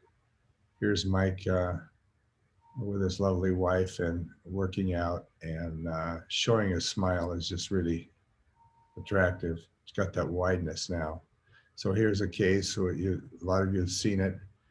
We set him up for surgery. He lost his job at the university, and so then we had to finish it orthodontically. We got down the road about 19 months. He was real flared here, so I just cut the wire and started giving buccal root torque, and then using crossbite elastics and widening the wire. I was able to do that in about 9 months, the actual torquing. So it shows that you can widen most adults unless they have very thin biotype and get good inclination. Here shows a clear Lance Albertson in Utah just sent this to me. He took the masters and he's turned out beautiful work. But this shows that I really think this clear, even though it has to be a little more robust for the porcelain, it's going to work out fine. I only use 2 sizes of rubber bands, 3/16 and 5/16. And then I have 3 forces. The biggest I go is 4.5 ounces. So immediate rubber bands and disarticulation on every case makes a big difference, especially if I put the brackets in the right spot. It's just showing examples of the different class 2s. I never go back to the second molar with any interarch elastics, except crossbites at times. This shows some class 3s and the triangles and the rainbow. Like Duncan said, you can use the reverse rainbow if you want to put a little more lingual pressure on the lower anteriors. Okay. So we're getting close, Duncan. So the next big thing is efficiency. And we have to get these patients out of treatment as quickly as we possibly can and still get a beautiful result, a beautiful finish. Reducing appointments saves money, and this 21 PSL is doing it. It only matters if we get great aesthetics and occlusion. That's the only thing I care about. Efficiency, though, is coming much better. Bracket position, PITS 21 3D control, square wire finishing, and it's the 4-wire system, sometimes 3 wires. We got early torque and rotational control, which continues throughout treatment. Okay.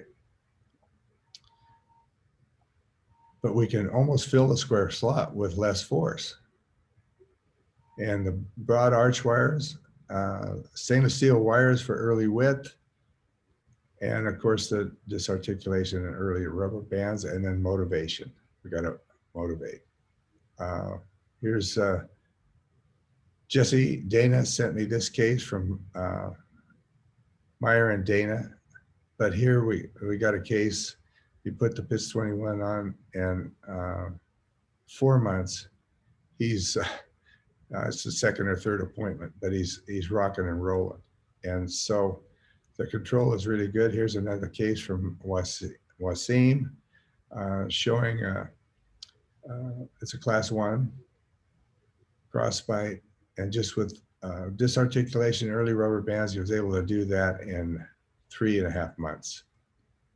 Here's another case from Wasim showing great bracket placement. He repositioned brackets early.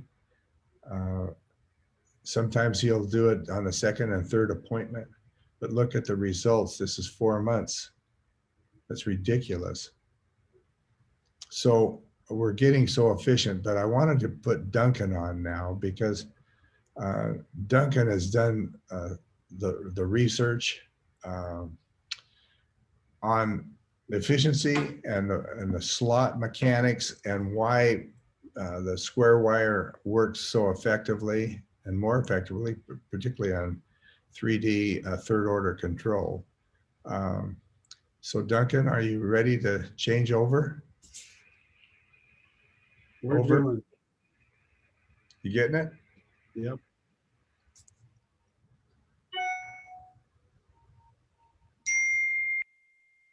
So Duncan has developed the, well, here you go. Am I there? You're there.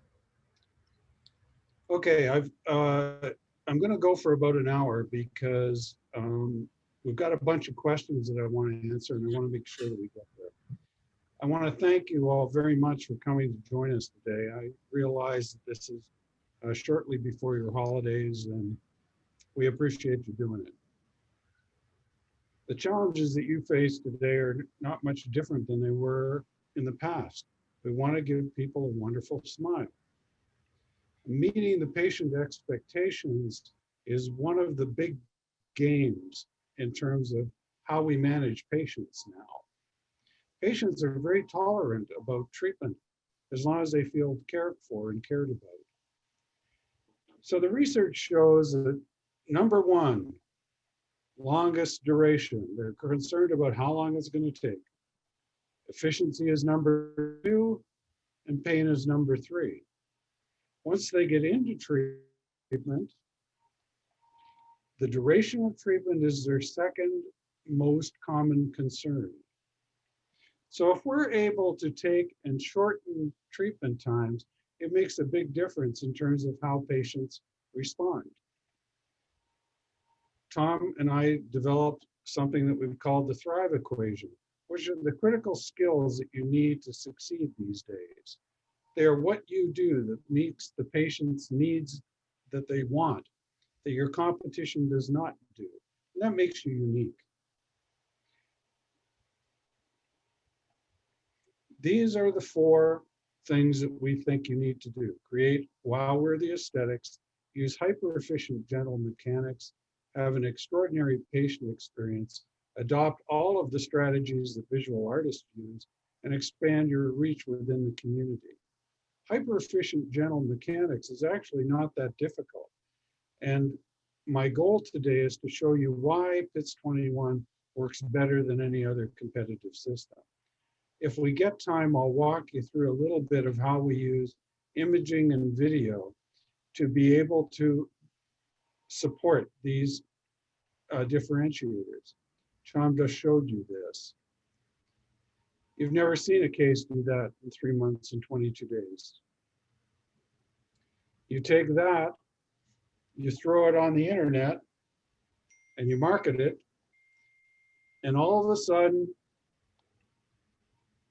you're thriving. This is process-based marketing. Well, the trick is you get to be creative after you've asked the question, how do you fix the problems? So let's look at what problems you're having with your mechanics. How many of you are having problems with up and down movements in your mechanics? Not too many. How many are having problems with in and out movements in your mechanics? Not too many.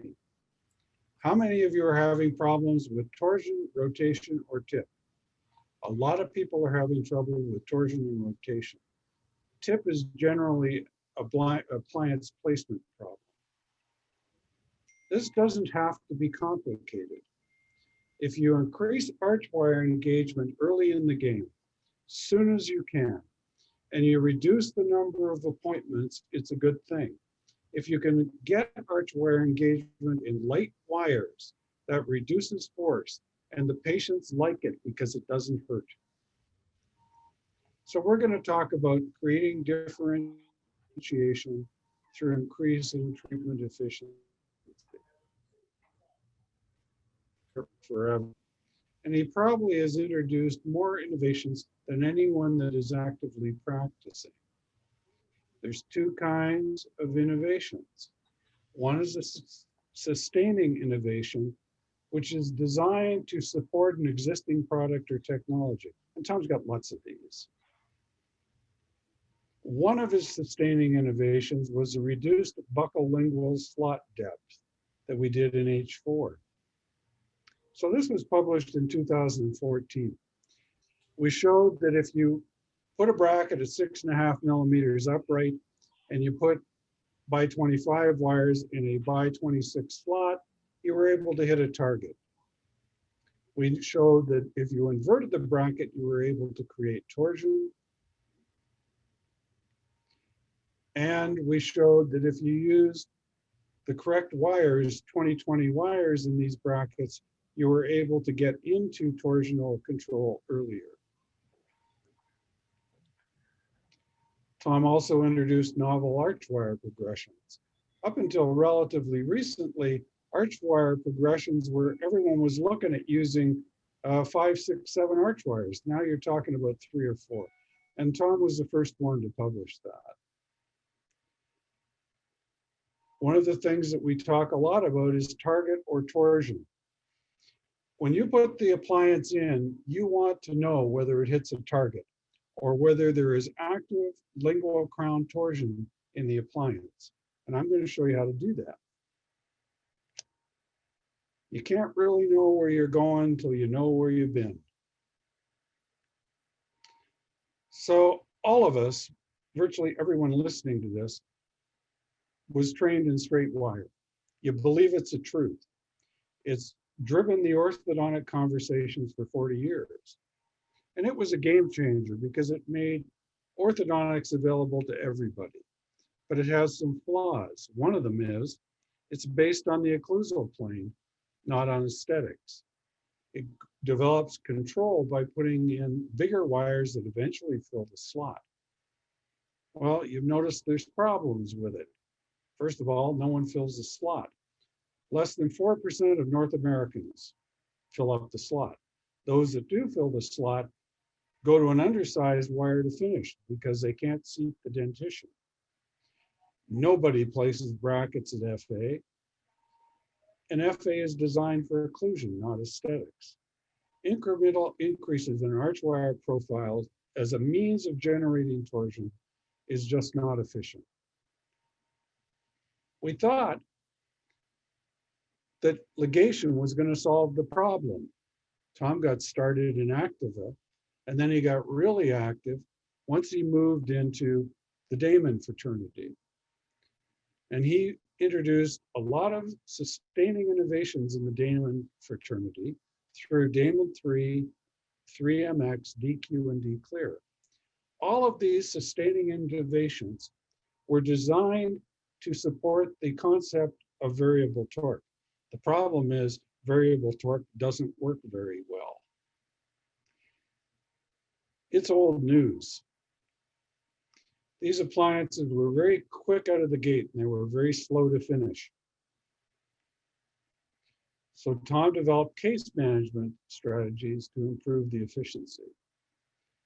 Everyone thought that changing the ligation method was going to solve all the problems, but it didn't. This is results of randomized clinical trials. It's the best research that we have. The skill, experience, and objectives of the clinician, plus the dictates of the existing malocclusion, override any potential differences in bracket and wire systems. It's pretty profound. We also found out that brackets didn't determine arch form, wires determined arch form. And what was common in all of these studies was that in ASL, PSL, or TSL, where you relieved crowding, proclination was very common. Tom always wanted to make it better. So in 2012, he took us on a new adventure, which was H4. It was a reduced buccal lingual slot dimension, and we actively diagnosed active early protocols. We actually got that published, which was pretty cool. And we knew in 2013 that we were able to produce torsion in a bi-25 wire against the slide on an 026 slot. We also knew that torsion on the slide was not a good idea. If you place torsion on the slide and you place a lot of it, or you do a lot of repeated cyclings of the door, the performance breaks down. Everyone was very critical of that at the time. Then DQ2 came out with a reduced buccal lingual slot dimension. It really got a very ho-hum response in the community because it retained all the complexities of variable torque, and it was expensive. Tito Norris brought out the 2026 bracket. It was originally released by Mid-Atlantic and then withdrawn, and now it's been re-released by Dynaflex. Very aggressive marketing claims. It is better than a 22 by 28 slot. It's still got a lot of problems. Both of these are close, but they have no cigar. Both are less efficient than PITS 21. The reason is that they require torsion to be developed on the movable part of the mechanism. It will fail under repeated cycles. The second is you need more than slot lockout to upright teeth. You need what we believe is 5 Newton millimeters. And both require filling the slot in a rectangular bracket, which is too much force. The hardest aspect of learning is to stay in the question. So I have 2 concepts that I want to walk you through. The first is you have to know what the aesthetic target is and you have to hit it. We know what the aesthetic target is. They have to be within 5 degrees of upright. If they are greater than 5 degrees of upright, you will perceive them as being proclined. It has to have an SAP. It has to have good vertical incisor display. It has to have nice transverse arch dimensions, and the buccal segments have to be upright. Technology is a part of the answer to be able to get this. The second critical concept is that the target should be an appliance goal. When you put your appliance on, are you putting on an appliance that you know will not meet a target? If you are, why aren't you using a different appliance that does meet a target? So in 2017, Tom introduced what I believe is the biggest disruptive innovation in our profession since straight wire, and that is the progressive slot. The slot is the same height going all the way from the front to the back, and it has different depths going from the front to the back. This allows you to finish teeth in square wires. Square wires deliver less force than rectangular wires, which happen to be more gentle to the patient. They also allow you to get into full engagement very early in the arch wire progression, which dramatically increases efficiency. We will get better 3D control, engagement sooner, simpler, and with lighter forces with the PITS 21 appliance. Well, hey man, words suck if it's just words. And you're going to be hearing all of this sort of stuff over the next year because the new words are going to be different. We started publishing this in 2018 and 19 as a disruptive innovation. This is coming out, it was supposed to be out prior to Christmas, but it's not going to happen until the new year. That's my fault. Where we talk about the elements of the Thrive equation, talk about the importance of target and torsion, able to get full engagement very early with the PITS 21 system, and that you have forces that are much more gentle than are appearing in other systems. We'll talk about getting 3D control right out of the gate. And we'll show you cases that are produced from around the world by some great orthodontists. We actually did the work because the only way to win is to learn faster than anybody else. Well, how do we know it's more efficient? You look at the research, and the research is pretty clear. If you're turning out cases in 14, 16 months, it's pretty efficient relative to what everyone else is doing. We know that the patients have a definite expectation of shorter treatment times. We know that they would like to have minimal reliance on costly third-party devices like mini osseous perforations, TADs, treatment accelerators and vibrators, or digital software service providers. What do patients want?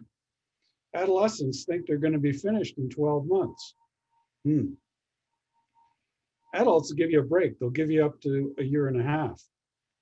But at that point, they expect to be done.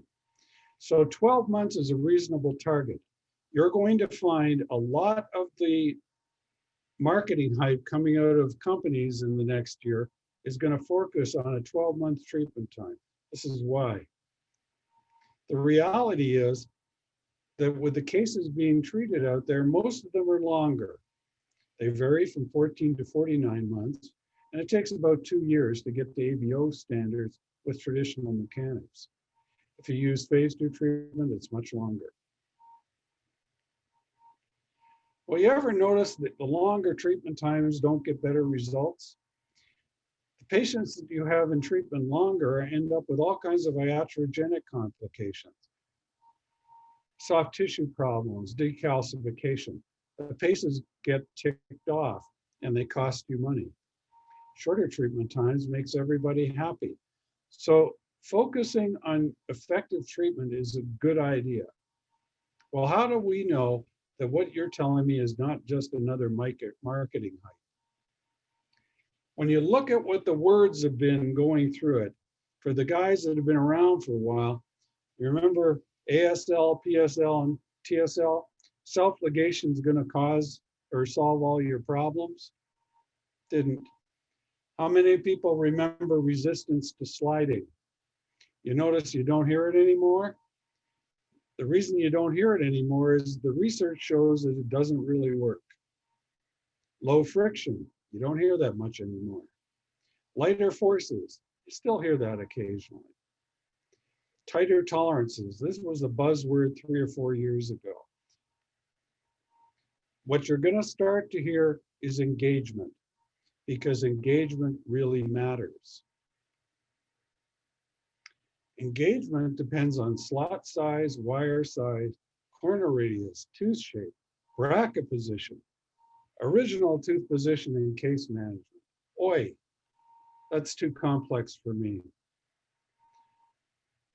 I'm going to show you a relatively simple way to understand this.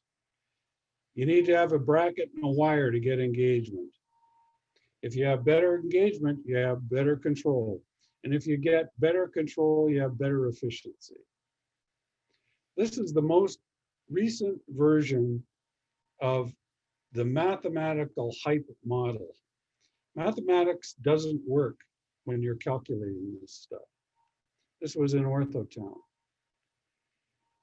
Their belief was that a certain degree of player slop was required in the bracket wire interface to avoid excessive forces. That's old thinking. That's not true. And you have to understand slop. Well, you don't have to understand slop. You have to understand target. This was their assumption. Perfect slot shape, perfect wire profile with no corner radius. All of those have been disproved in the literature. It ignored tooth shape, bracket position, tooth position, or the case management strategies. All you have to do is plug your little data into this magic formula, and you and your office are going to be able to do this. You're not going to do that.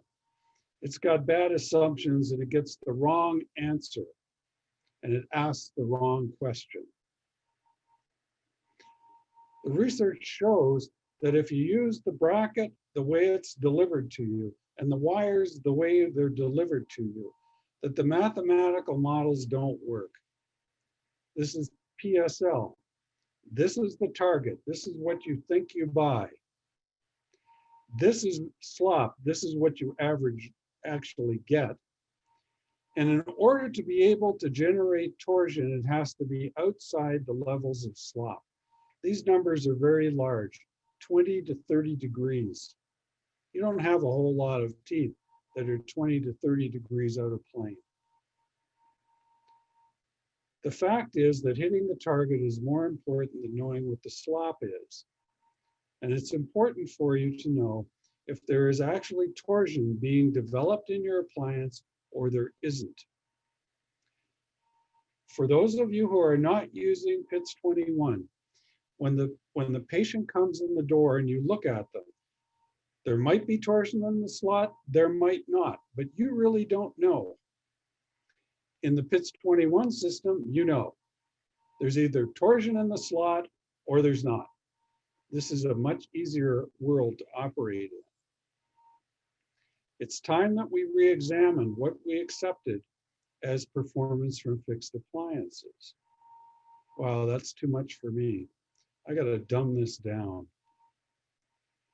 Technology plus case management equals results. How early you get the engagement, the forces you're engaging with, and how accurate the engagement will improve your efficiency.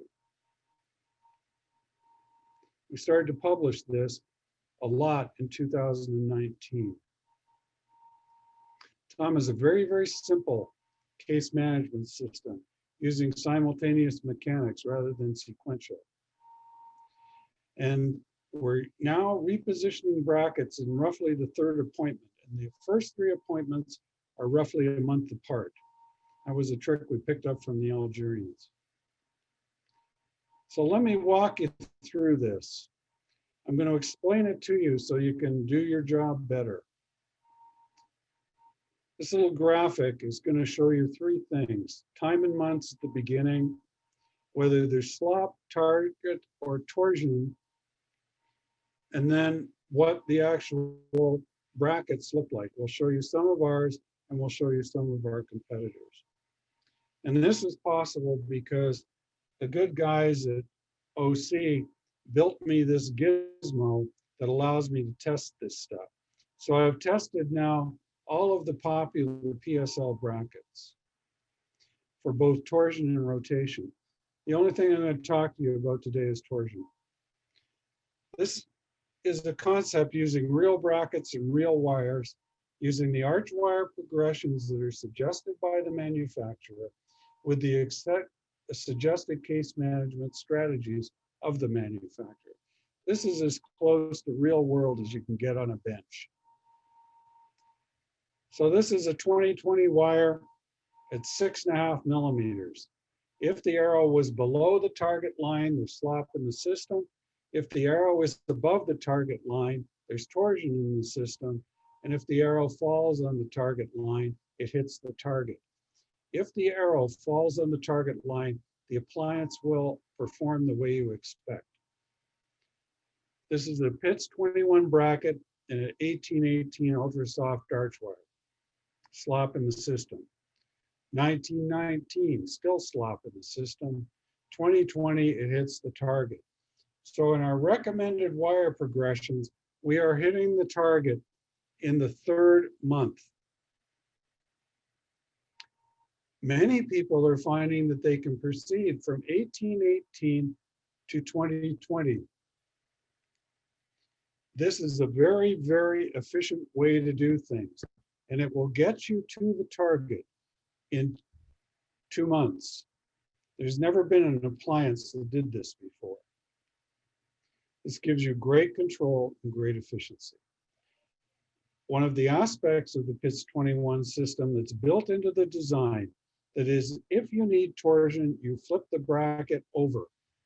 You flip it over, as Tom was saying, to upright reclined teeth, discourage proclination as a result of mechanics, or to relieve crowding while minimizing proclination. So let's see what they look like flipped over. 1818 ultrasoft, wow. Torsion in the system. 2 months in. You've never had an appliance that had that before. And it's in a very, very light wire. 1919, there's still torsion in the system, still a very light wire. 2020, there's still torsion in the system. Full engagement. So if the brackets are flipped, the anteriors look like this. If we go directly from 1818 ultrasoft to 2020 NiTi, you have full engagement of the bracket with torsion in the bracket starting the third month. You have never had an appliance that did this before. It behaves differently than any other appliance. You don't need more time. You need to decide to use what you know. So just out of what you've seen previously, this is what you can do. This is this was taken from my practice. It's not fancy, but it's pretty good. Nice looking girl. She's got a fairly wafting anterior open bite. She's tending to class 3, and she's got proclined upper incisors. The upper is flat. Her anteriors are proclined, and the upper incisors are short in terms of vertical incisor display.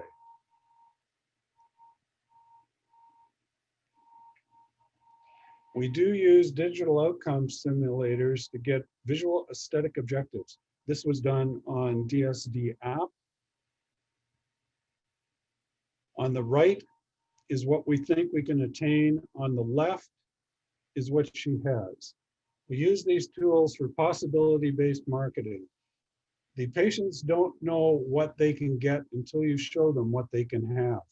So you combine digital outcome simulations and like similar treatment cases to show them what they can get. This is a pretty slick tool. So this is 6 appointments in. It's coming, 8 months. It's coming, it's not there yet, but it is coming. Bites closed, repositioned a couple of brackets. It is coming, still very light wires. This is her final. It's in 16 months. This is a COVID corrected treatment plan. That means there were 2.5 months where I couldn't see her. It's not bad. If you look at the artistic position of the teeth, they are pretty good. They are upright. She has a smile arc. The curvature of the upper incisal edge is parallel to lower lips. She has gingival display, and these teeth are upright in the face. That's a pretty decent case. This is the occlusion the day the brackets came off. 16 months. This is much better than she had before. This is a good trick. Taking 45-degree photos really allows you to see what flow does.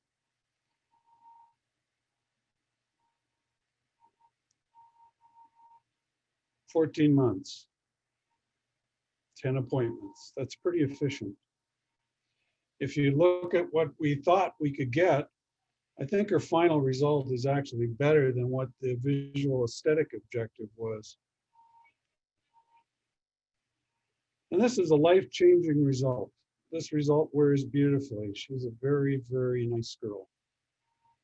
It has changed her life. Because this is what we do best. We change lives. Not bad.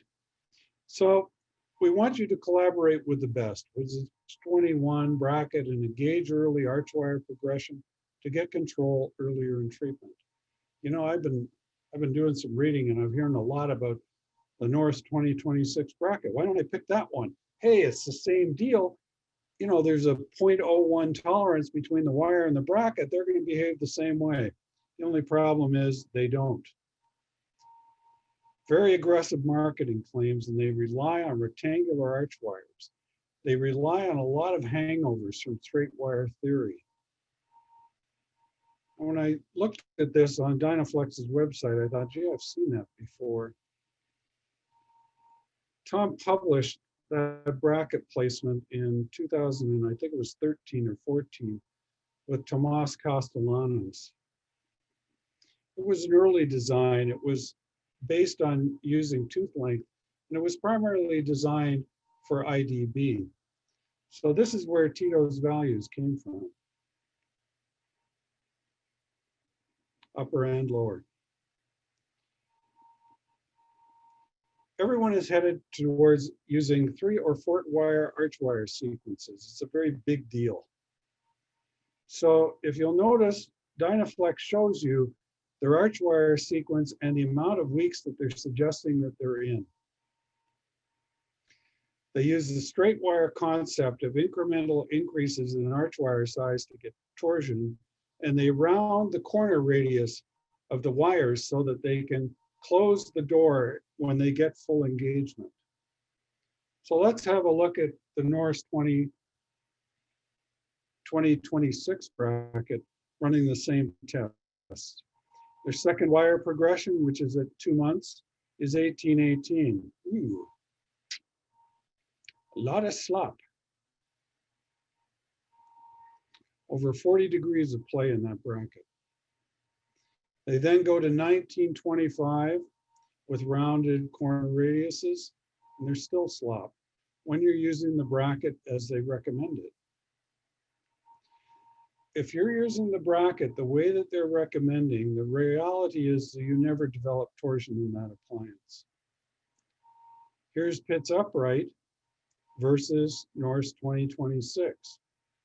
In Pitts Upright, you get a target hit at the end of 2 months. In Norse 2026, it never gets there. Pitts 21 has greater control and is more efficient. Oh yeah, but Duncan, I could use this bracket SAP. Well, it's better, but it doesn't solve the problems. Pitts 21 is still more efficient and has better control. So this is with the bracket upright, and I think the reason that this is happening is because of the rectangular slot, and they rounded the corner radiuses on the wire so that they could close the doors. Hey, the good news is we at OC don't have to make all the mistakes. We can have other people make the mistakes, and we can learn something from them. Pitts 21 is able to engage the slot very early using an engage early arch wire progression. And ultra soft arch wires are a better idea than rounded corner radiuses because it doesn't degrade the couple. What if I need torsion? Pitts 21, you flip it over. Norse 2026, you probably don't get it. So what does this look like when they actually are treating patients? This is taken from Dynaflex's website, and these cases are well treated. Tito is a good orthodontist, he's smart. So he's done a good job on these cases. There's the final results. The first one, 16 appointments in 13 months. The months is good. The appointment number is a little high. 21 months, 13 appointments. Well, the appointment number is good, but the number of months is a little high. This is the last one. What do you notice about all of these appliances? All of these final results. The incisors didn't upright, they declined. That's because he never got torsion in the appliance. And would he have got a quicker result if he had more control earlier? Probably. Well, Damon's a big player. This is the Damon Q versus Pitts 21. You'll notice the Damon Q, used the way they recommend, never catches a target. Pitts 21 has greater control and is much more efficient. If you flip it over, there's no comparison. DQ2 is lipstick on a pig. It reacts exactly the same way for torsional control. This is came out of Orthotown some time ago, and it is a very nicely treated case. Very, very nicely treated case. Todd is a good orthodontist, and he did a good job on this case.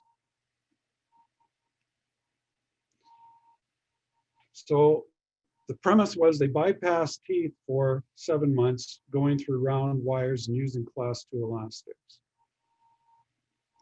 At 8 months, he believed that he would get a couple with 1425 wires, but we know that's not true. And what you'll notice is that they use torquing chain on the wires virtually in all of the rectangular wires. And the reason for that is that there's no couple developed within the appliance to upright teeth.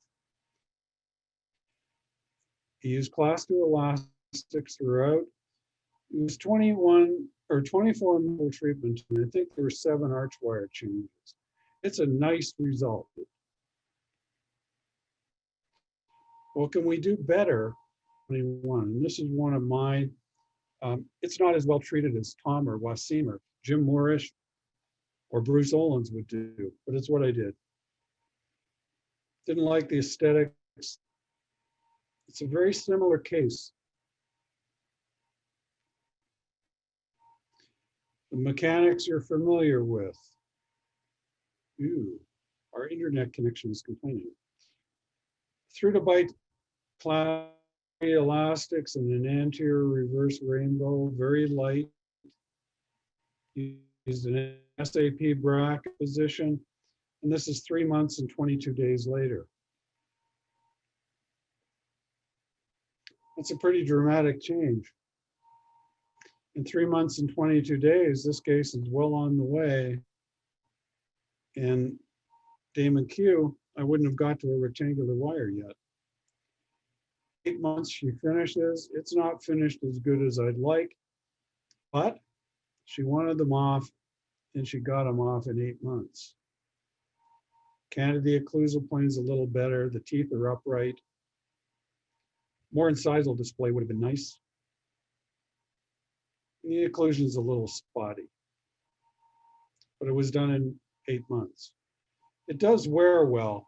She's a very pretty girl. And aesthetically, it is very nice. But it was very efficient. So hyper efficient general mechanics are not that difficult to get. This one gets a little tougher.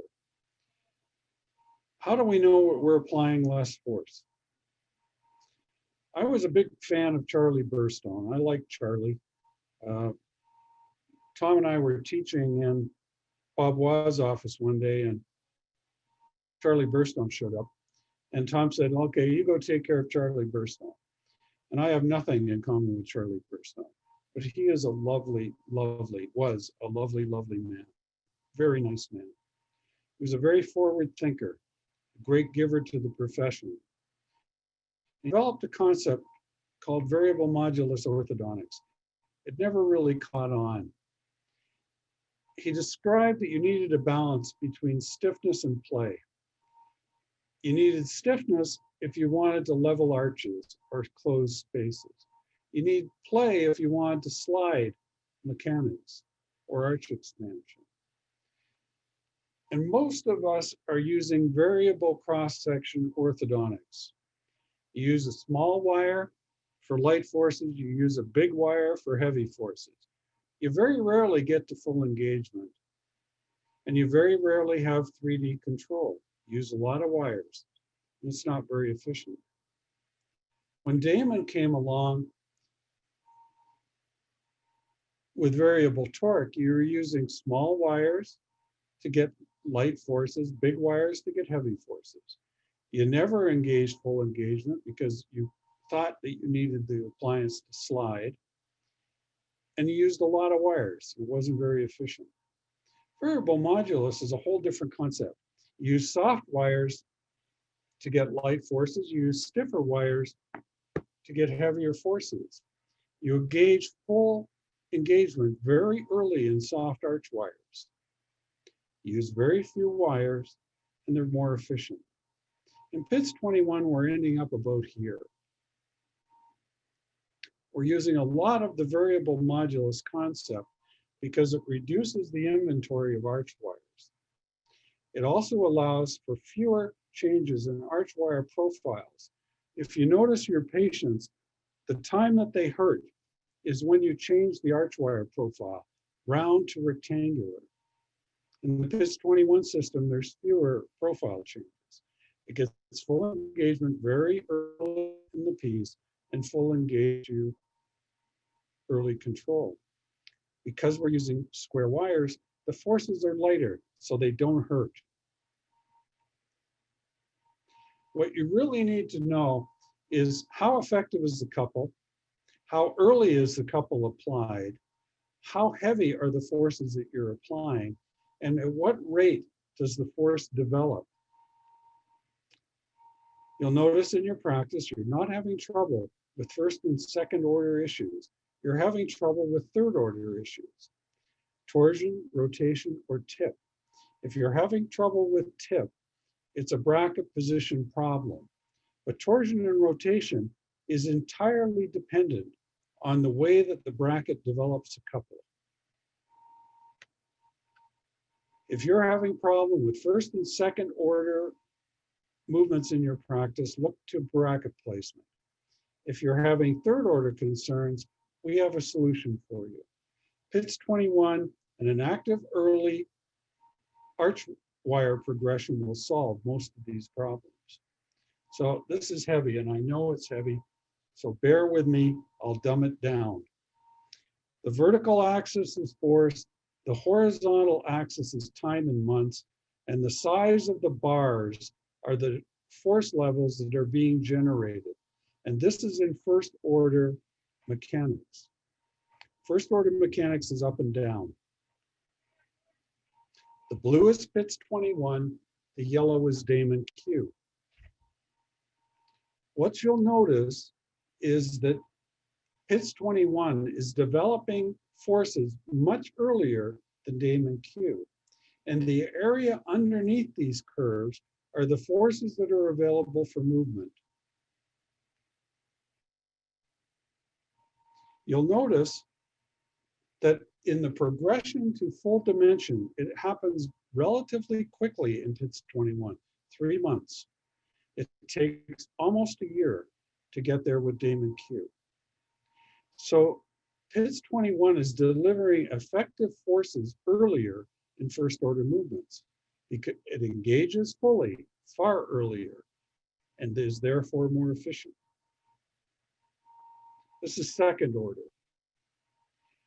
It's the same kind of story where PITS 21 is developing effective forces earlier and is far more efficient and far lighter forces than are being generated with the Damon Q appliance. This is where the rubber meets the road in terms of arch expansion. We get asked very often, if you are able to expand arches effectively in 2020 slots. This gives you the answer. If the forces are effective, they're applied much earlier. So you are able to get maxillary transverse development far earlier with the PITS 21 system than you are with any particular other one. Third order is the trick. And this is done within 10 degrees. Remember that you had to get upright to 5 degrees or the teeth seem to be proclined. So within 10 degrees, if we use a PITS 21 appliance that is flipped, it is still delivering effective forces to upright teeth.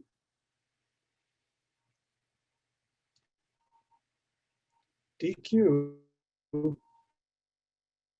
there. So if you're trying to get teeth uprighted, PITS 21 will do it. In DQ, within 10 degrees, you have no torsion and no control. That's why you see torquing chains a lot in Damix. This is 28 degrees. And again, it's PITS flip versus DQ upright. The area under the curve is the amount of force that is available for uprighting teeth when they're well out of plane. PITS 21 is far more efficient than Damon Q. And it gives you far better control earlier in the piece with lighter wires. That's why these cases are doing this. 3 months, 27 days. Pretty impressive. Beautiful results. Wasim is a master. Beautiful artistic photography. So now I'm going to spend about 10 or I'm going to spend 5 minutes on imaging. So hang in there for a moment.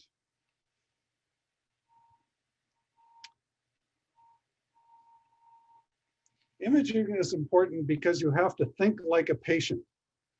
This is how a patient thinks. When you go out and buy a new car and you pick up the keys, do they tell you that you have to wash it, or you have to put gas in it, or that you have to be insured? They don't tell you that. They sell you the potential. How wonderful are you going to look driving this car? Patients want and deserve wow-worthy treatment results. They expect it. But the patient experiences the process of going through treatment. The greatest opportunity for marketing accrues by marketing potential, process, and results. If you think of the patient as thinking like this changes the way that you communicate with the patient.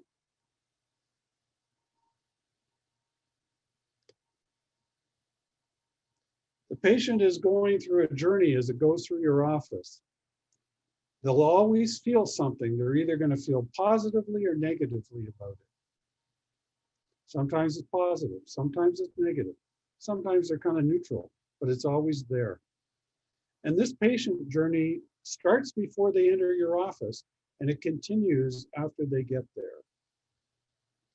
Before they enter the office, what you need is community differentiation.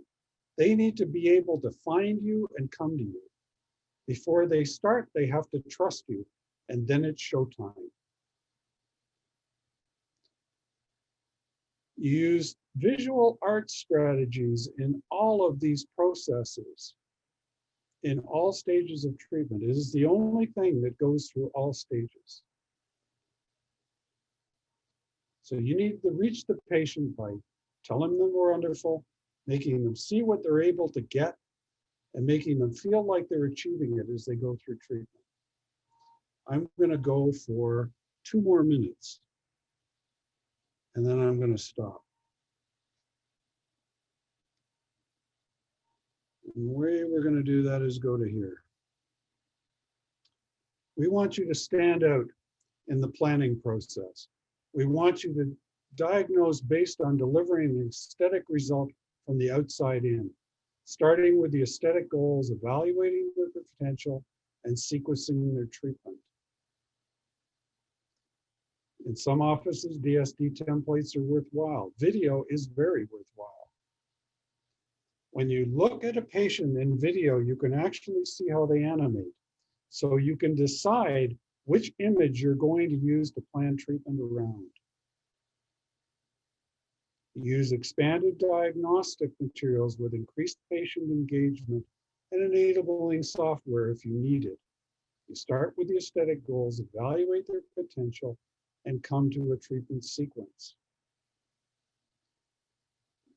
We do not use diagnostic records to only diagnose a case. We also use them in marketing. We use the information gleaned from diagnostic records to set the limitations of what the patient can attain. Creativity with purpose, creativity with power.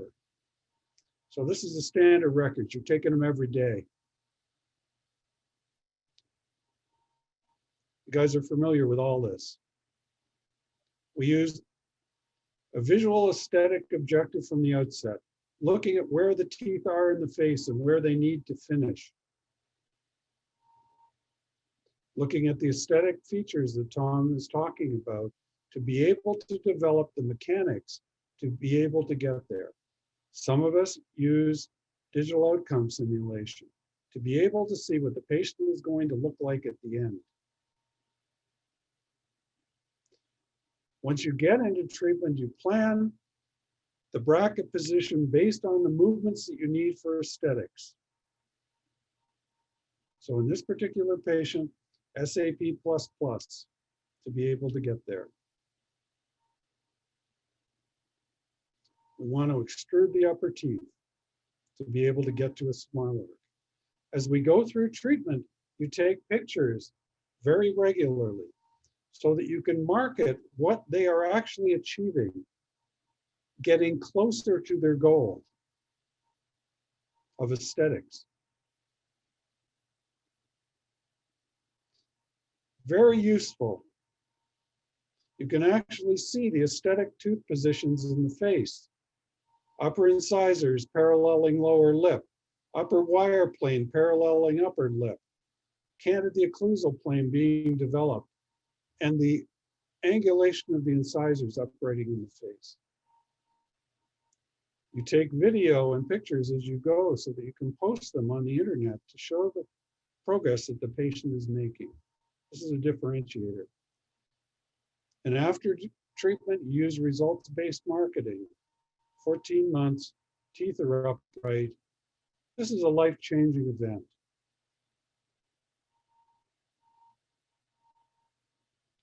"12 appointments, 10 appointments, 14 months. It's the day that came off. It's not bad. Start looking at what you're actually accomplishing, and it's pretty remarkable. This is a life-changing event.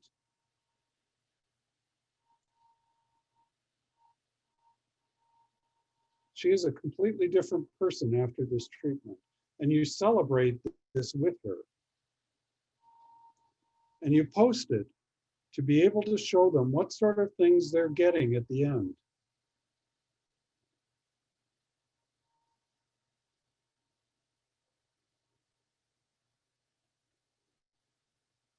So this goes on the internet.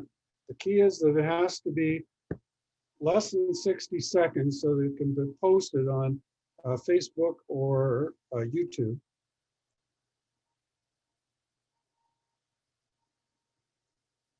And these things get hits like crazy.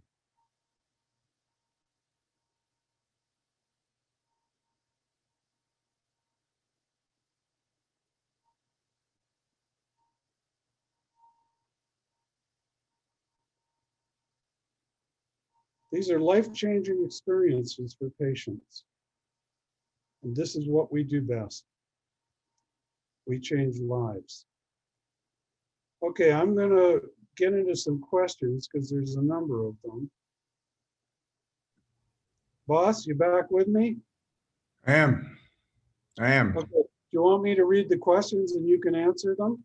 I got them. Okay, fire away. Okay, so when do we use through the bite class 3 elastics? Number one, there was another question about why we don't go back to the first molar on the upper and just go to the bicuspid. It's because the center of rotation of the maxilla is the mesiobuccal root of the first molar. So we don't want to counterclockwise tip the occlusal plane, and because that takes away from the entire aesthetic part of it. So anyway, we use through the bites only class 3 elastics from the bicuspids, usually the second bicuspid. Now, when do we use it? We use it if we've got lower anterior crowding and we want to do non-extraction. Little lower proclination, we want to do it non-extraction. And what they do is they just hold force on the lower, light force, and it helps widen early. So the widening occurs much more readily with that, and we don't procline the lower anteriors on the crowding very much. And as we widen, it stops. There was a question about expanding the wires. How much do we expand? Each time they come in, I expand about 2 millimeters at the first molar on each side. So I expand the arch wires as we're developing, and of course I expand the NiTi wires way out before we get to the adjustable wires. One of the questions was, do you use a 3-prong to widen the NiTis? No, I just use my thumb.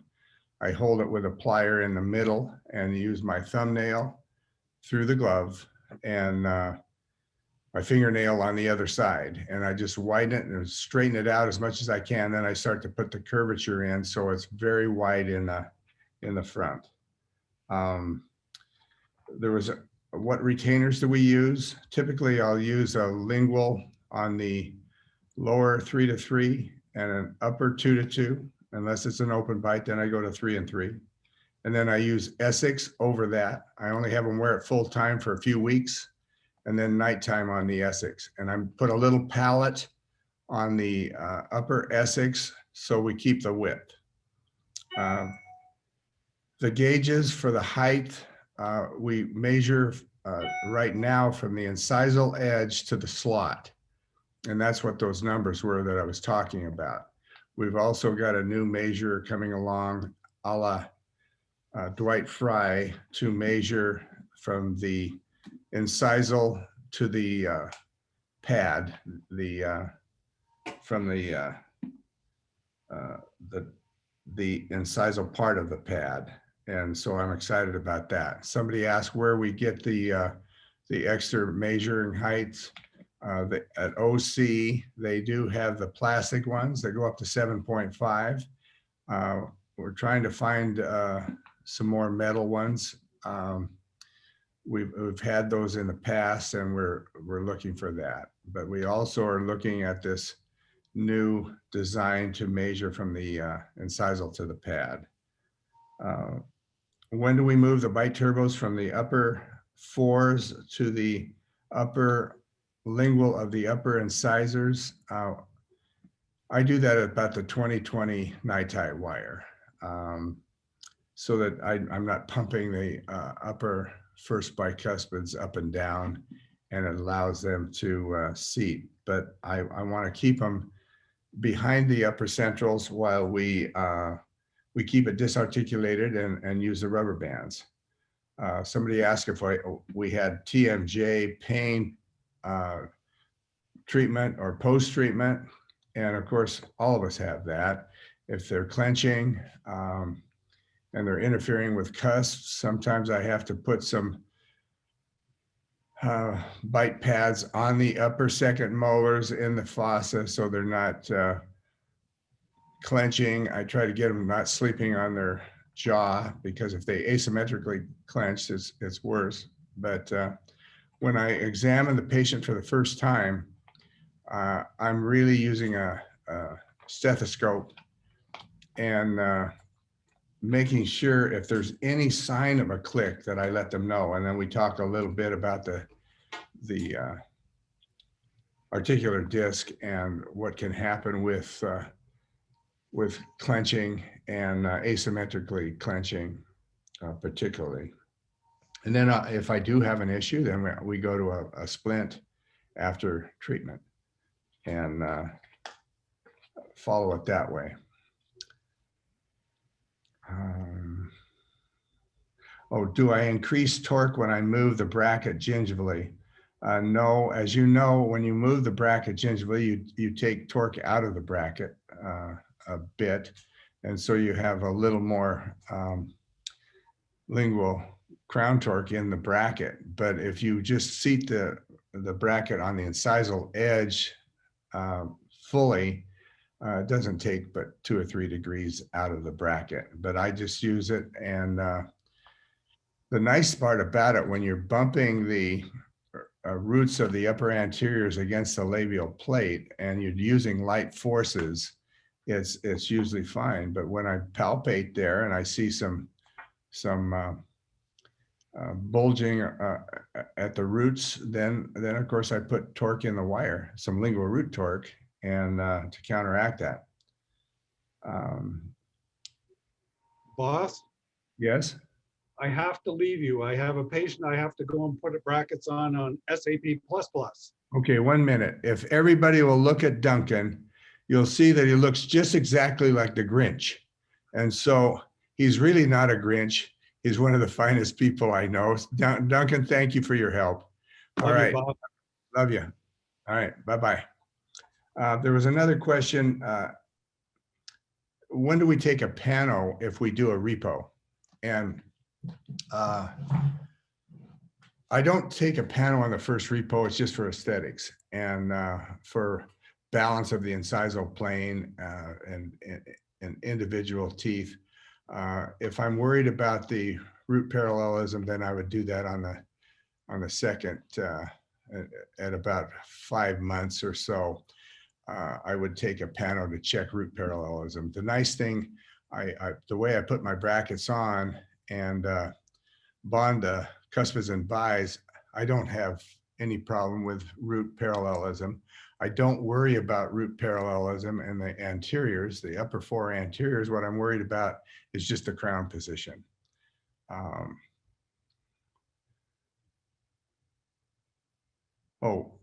There was a question on widening, and I think it's, I forget the name, but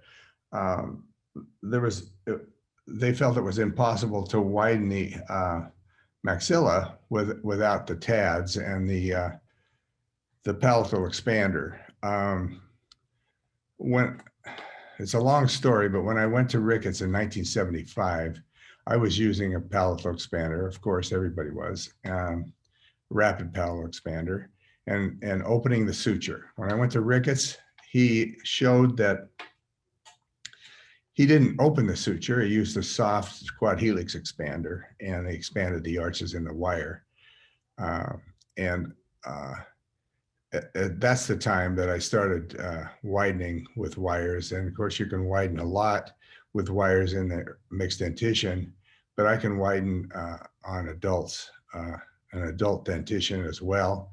And so we spend a lot of time. And of course, the main thing is that you have good inclination of your buccal segments. And if you have good inclination of your buccal segments, then it works. And of course, I retain for life and at night. And the retainers I use, somebody asked about the retainers, I use lingual 2 to 2 typically on the upper because a lot of times the laterals will want to intrude a little bit. And so I want to retain that for a few years on the lingual. And then on the lower, I use a lower 3 to 3. And over those, I use the Essex and I put a little pallet in the Essex to keep the width. And I just have them wear it a few weeks full time and then nighttime forever. And I just keep showing them their beginning photographs as well as the final photographs, and that motivates them enough to wear it all the time, or at least lifetime. How do we motivate for elastics? I just tell people that these light rubber bands, you can't feel them, but if you don't wear them all the time, the side rubber bands, then most of the time just doesn't work. It has to be full time. And so if you want to take 2 to 3 years, and then you don't wear your rubber bands full time. But if you want to do this and try to get them done under 18 months, then we got to go. We got to wear them all the time. And so we work with them. If they don't wear them, we just go to springs or forces, and we get the job done. So we work really hard though with those light rubber bands. And stripping. What wire do I use? A torquing chain. So I use a torquing chain when I'm with the wire. I'm at least on an 1818 night tie, and more typically with the 2020 night tie. But I only use the detorquing chain with the Pitts 21 after I strip for one appointment. So it's a pretty short time that I have the torquing chain on. The one thing that's real critical, it's worth the whole price of this. I know this didn't cost anything, but it's worth the time, is this one hint that if you're trying to upright upper incisors and they're hitting, if the lingual or the lower incisors are hitting the lingual of the upper incisors, you're just not going to get anywhere. That's why you have to wear the light class 3 elastics and strip the lower, widen it out, and then only then can you upright the upper incisors by widening and stripping and detorquing chain if you need it. I don't use it as much with the Pitts 21 because we have so much control when I flip the brackets. Okay, one person asked if we flip the brackets, is there any tip problems? No, the actual tip in the bracket is the same when you invert it as when you have it upright. And let's see, is there any other questions here?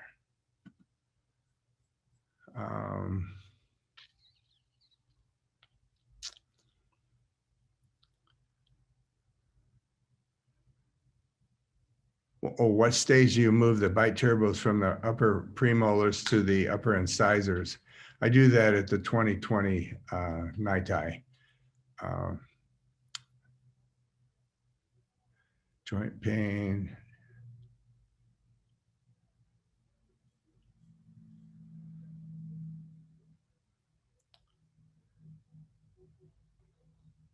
Okay, with these more rapid wire changes, is the arch expansion more likely to result in potential dehiscences or fenestrations than by leaving the wires in for longer to allow for the bone?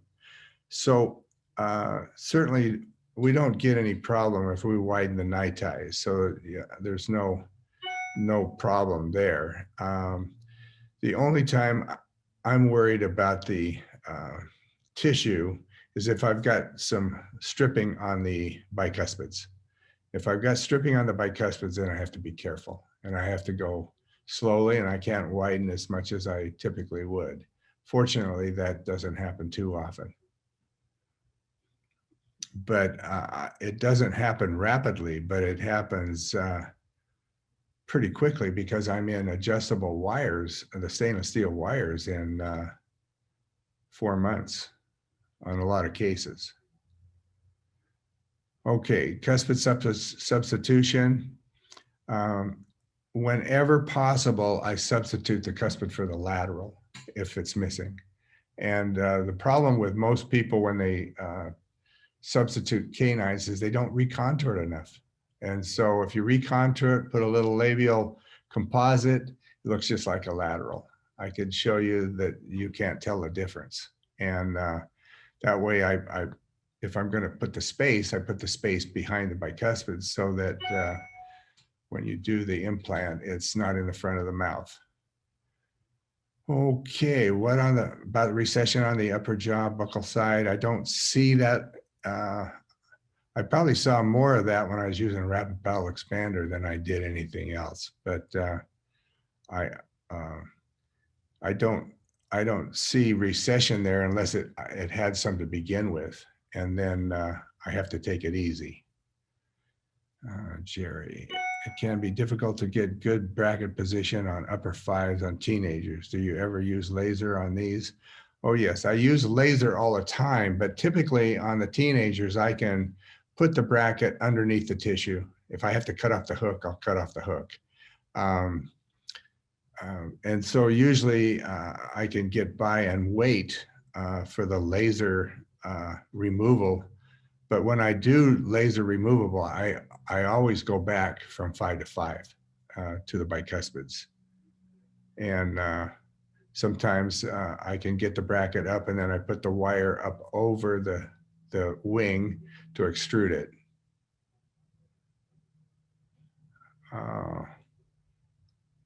Thanks, Nestor. Merry Christmas. Why do you use weird retractors when bonding molars and not a plain mirror? Some of my friends use those little blue mirrors, and they put a dry guard in the side of the mouth and then retract with that little mirror. But I can see it so well. I don't really need a mirror, so you can do it either way. What elastic should we use in biprotrusion? So in biprotrusion, if I'm going to do it non-extraction, and I do that if it's lip competent and brachyfacial, then I use a through the bite class 3s, and I use the rainbow, and that pressure in the front allows the arches to widen, and then we can get it done. And then once you get to the bigger wires, then the upper is controlled too. And so but you just have to keep the lower out of the way before your uppers can upright. Okay. A palate on the Essex, it goes over half the palate. So that the distal of the plastic is about the second bicuspid. Do you flip lower canine brackets? No, I don't flip lower canine brackets. It's already got lingual root torque built into it. And so the problem is getting them upright. I've got a +9 in my lower bicuspid. I'm going to go to a +11 or 12 next time that we redo the brackets, because and I widen it out, and that's harder to upright the lower canines typically, because the root is right against the lingual plate.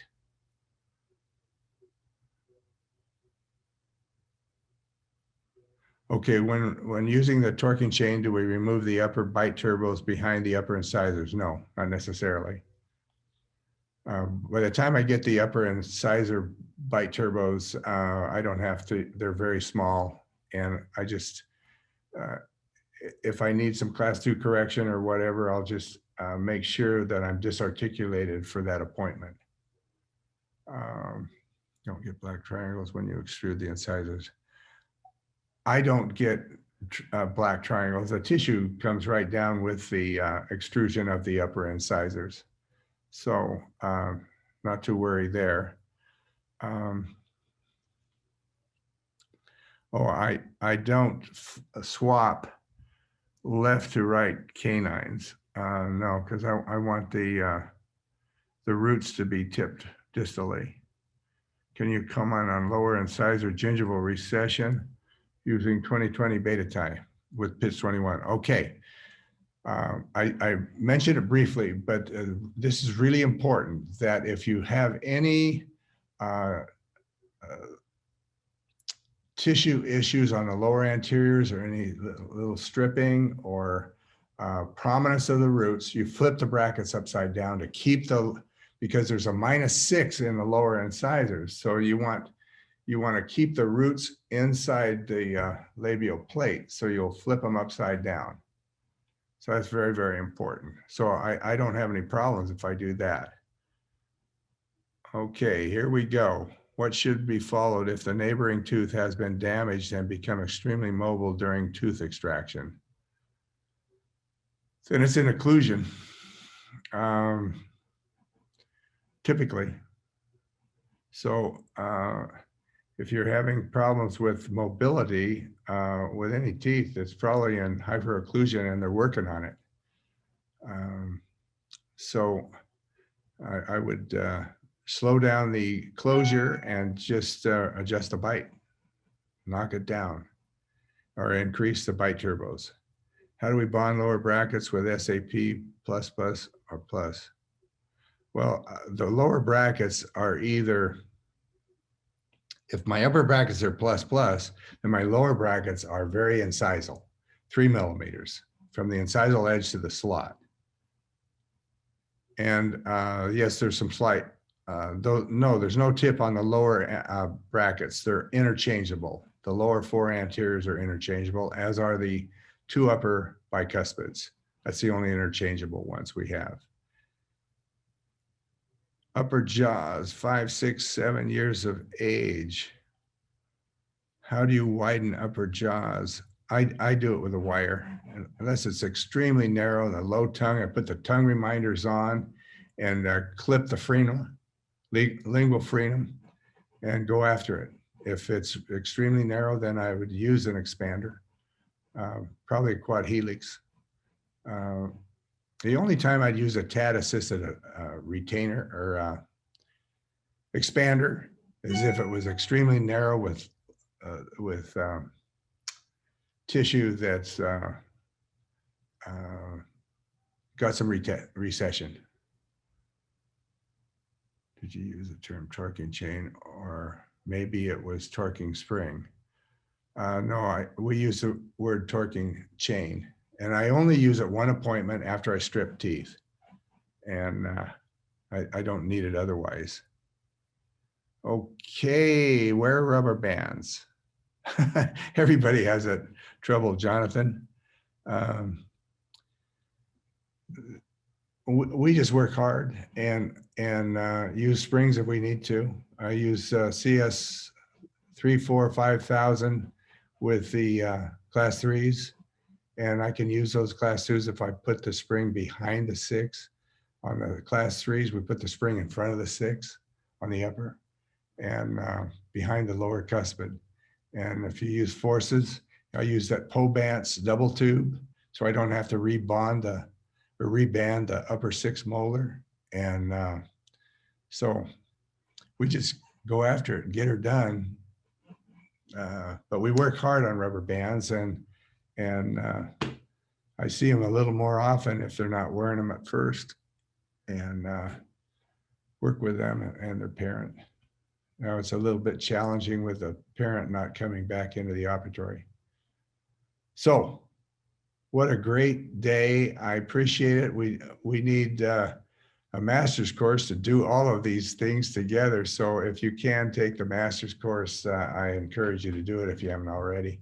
And I really appreciate you watching.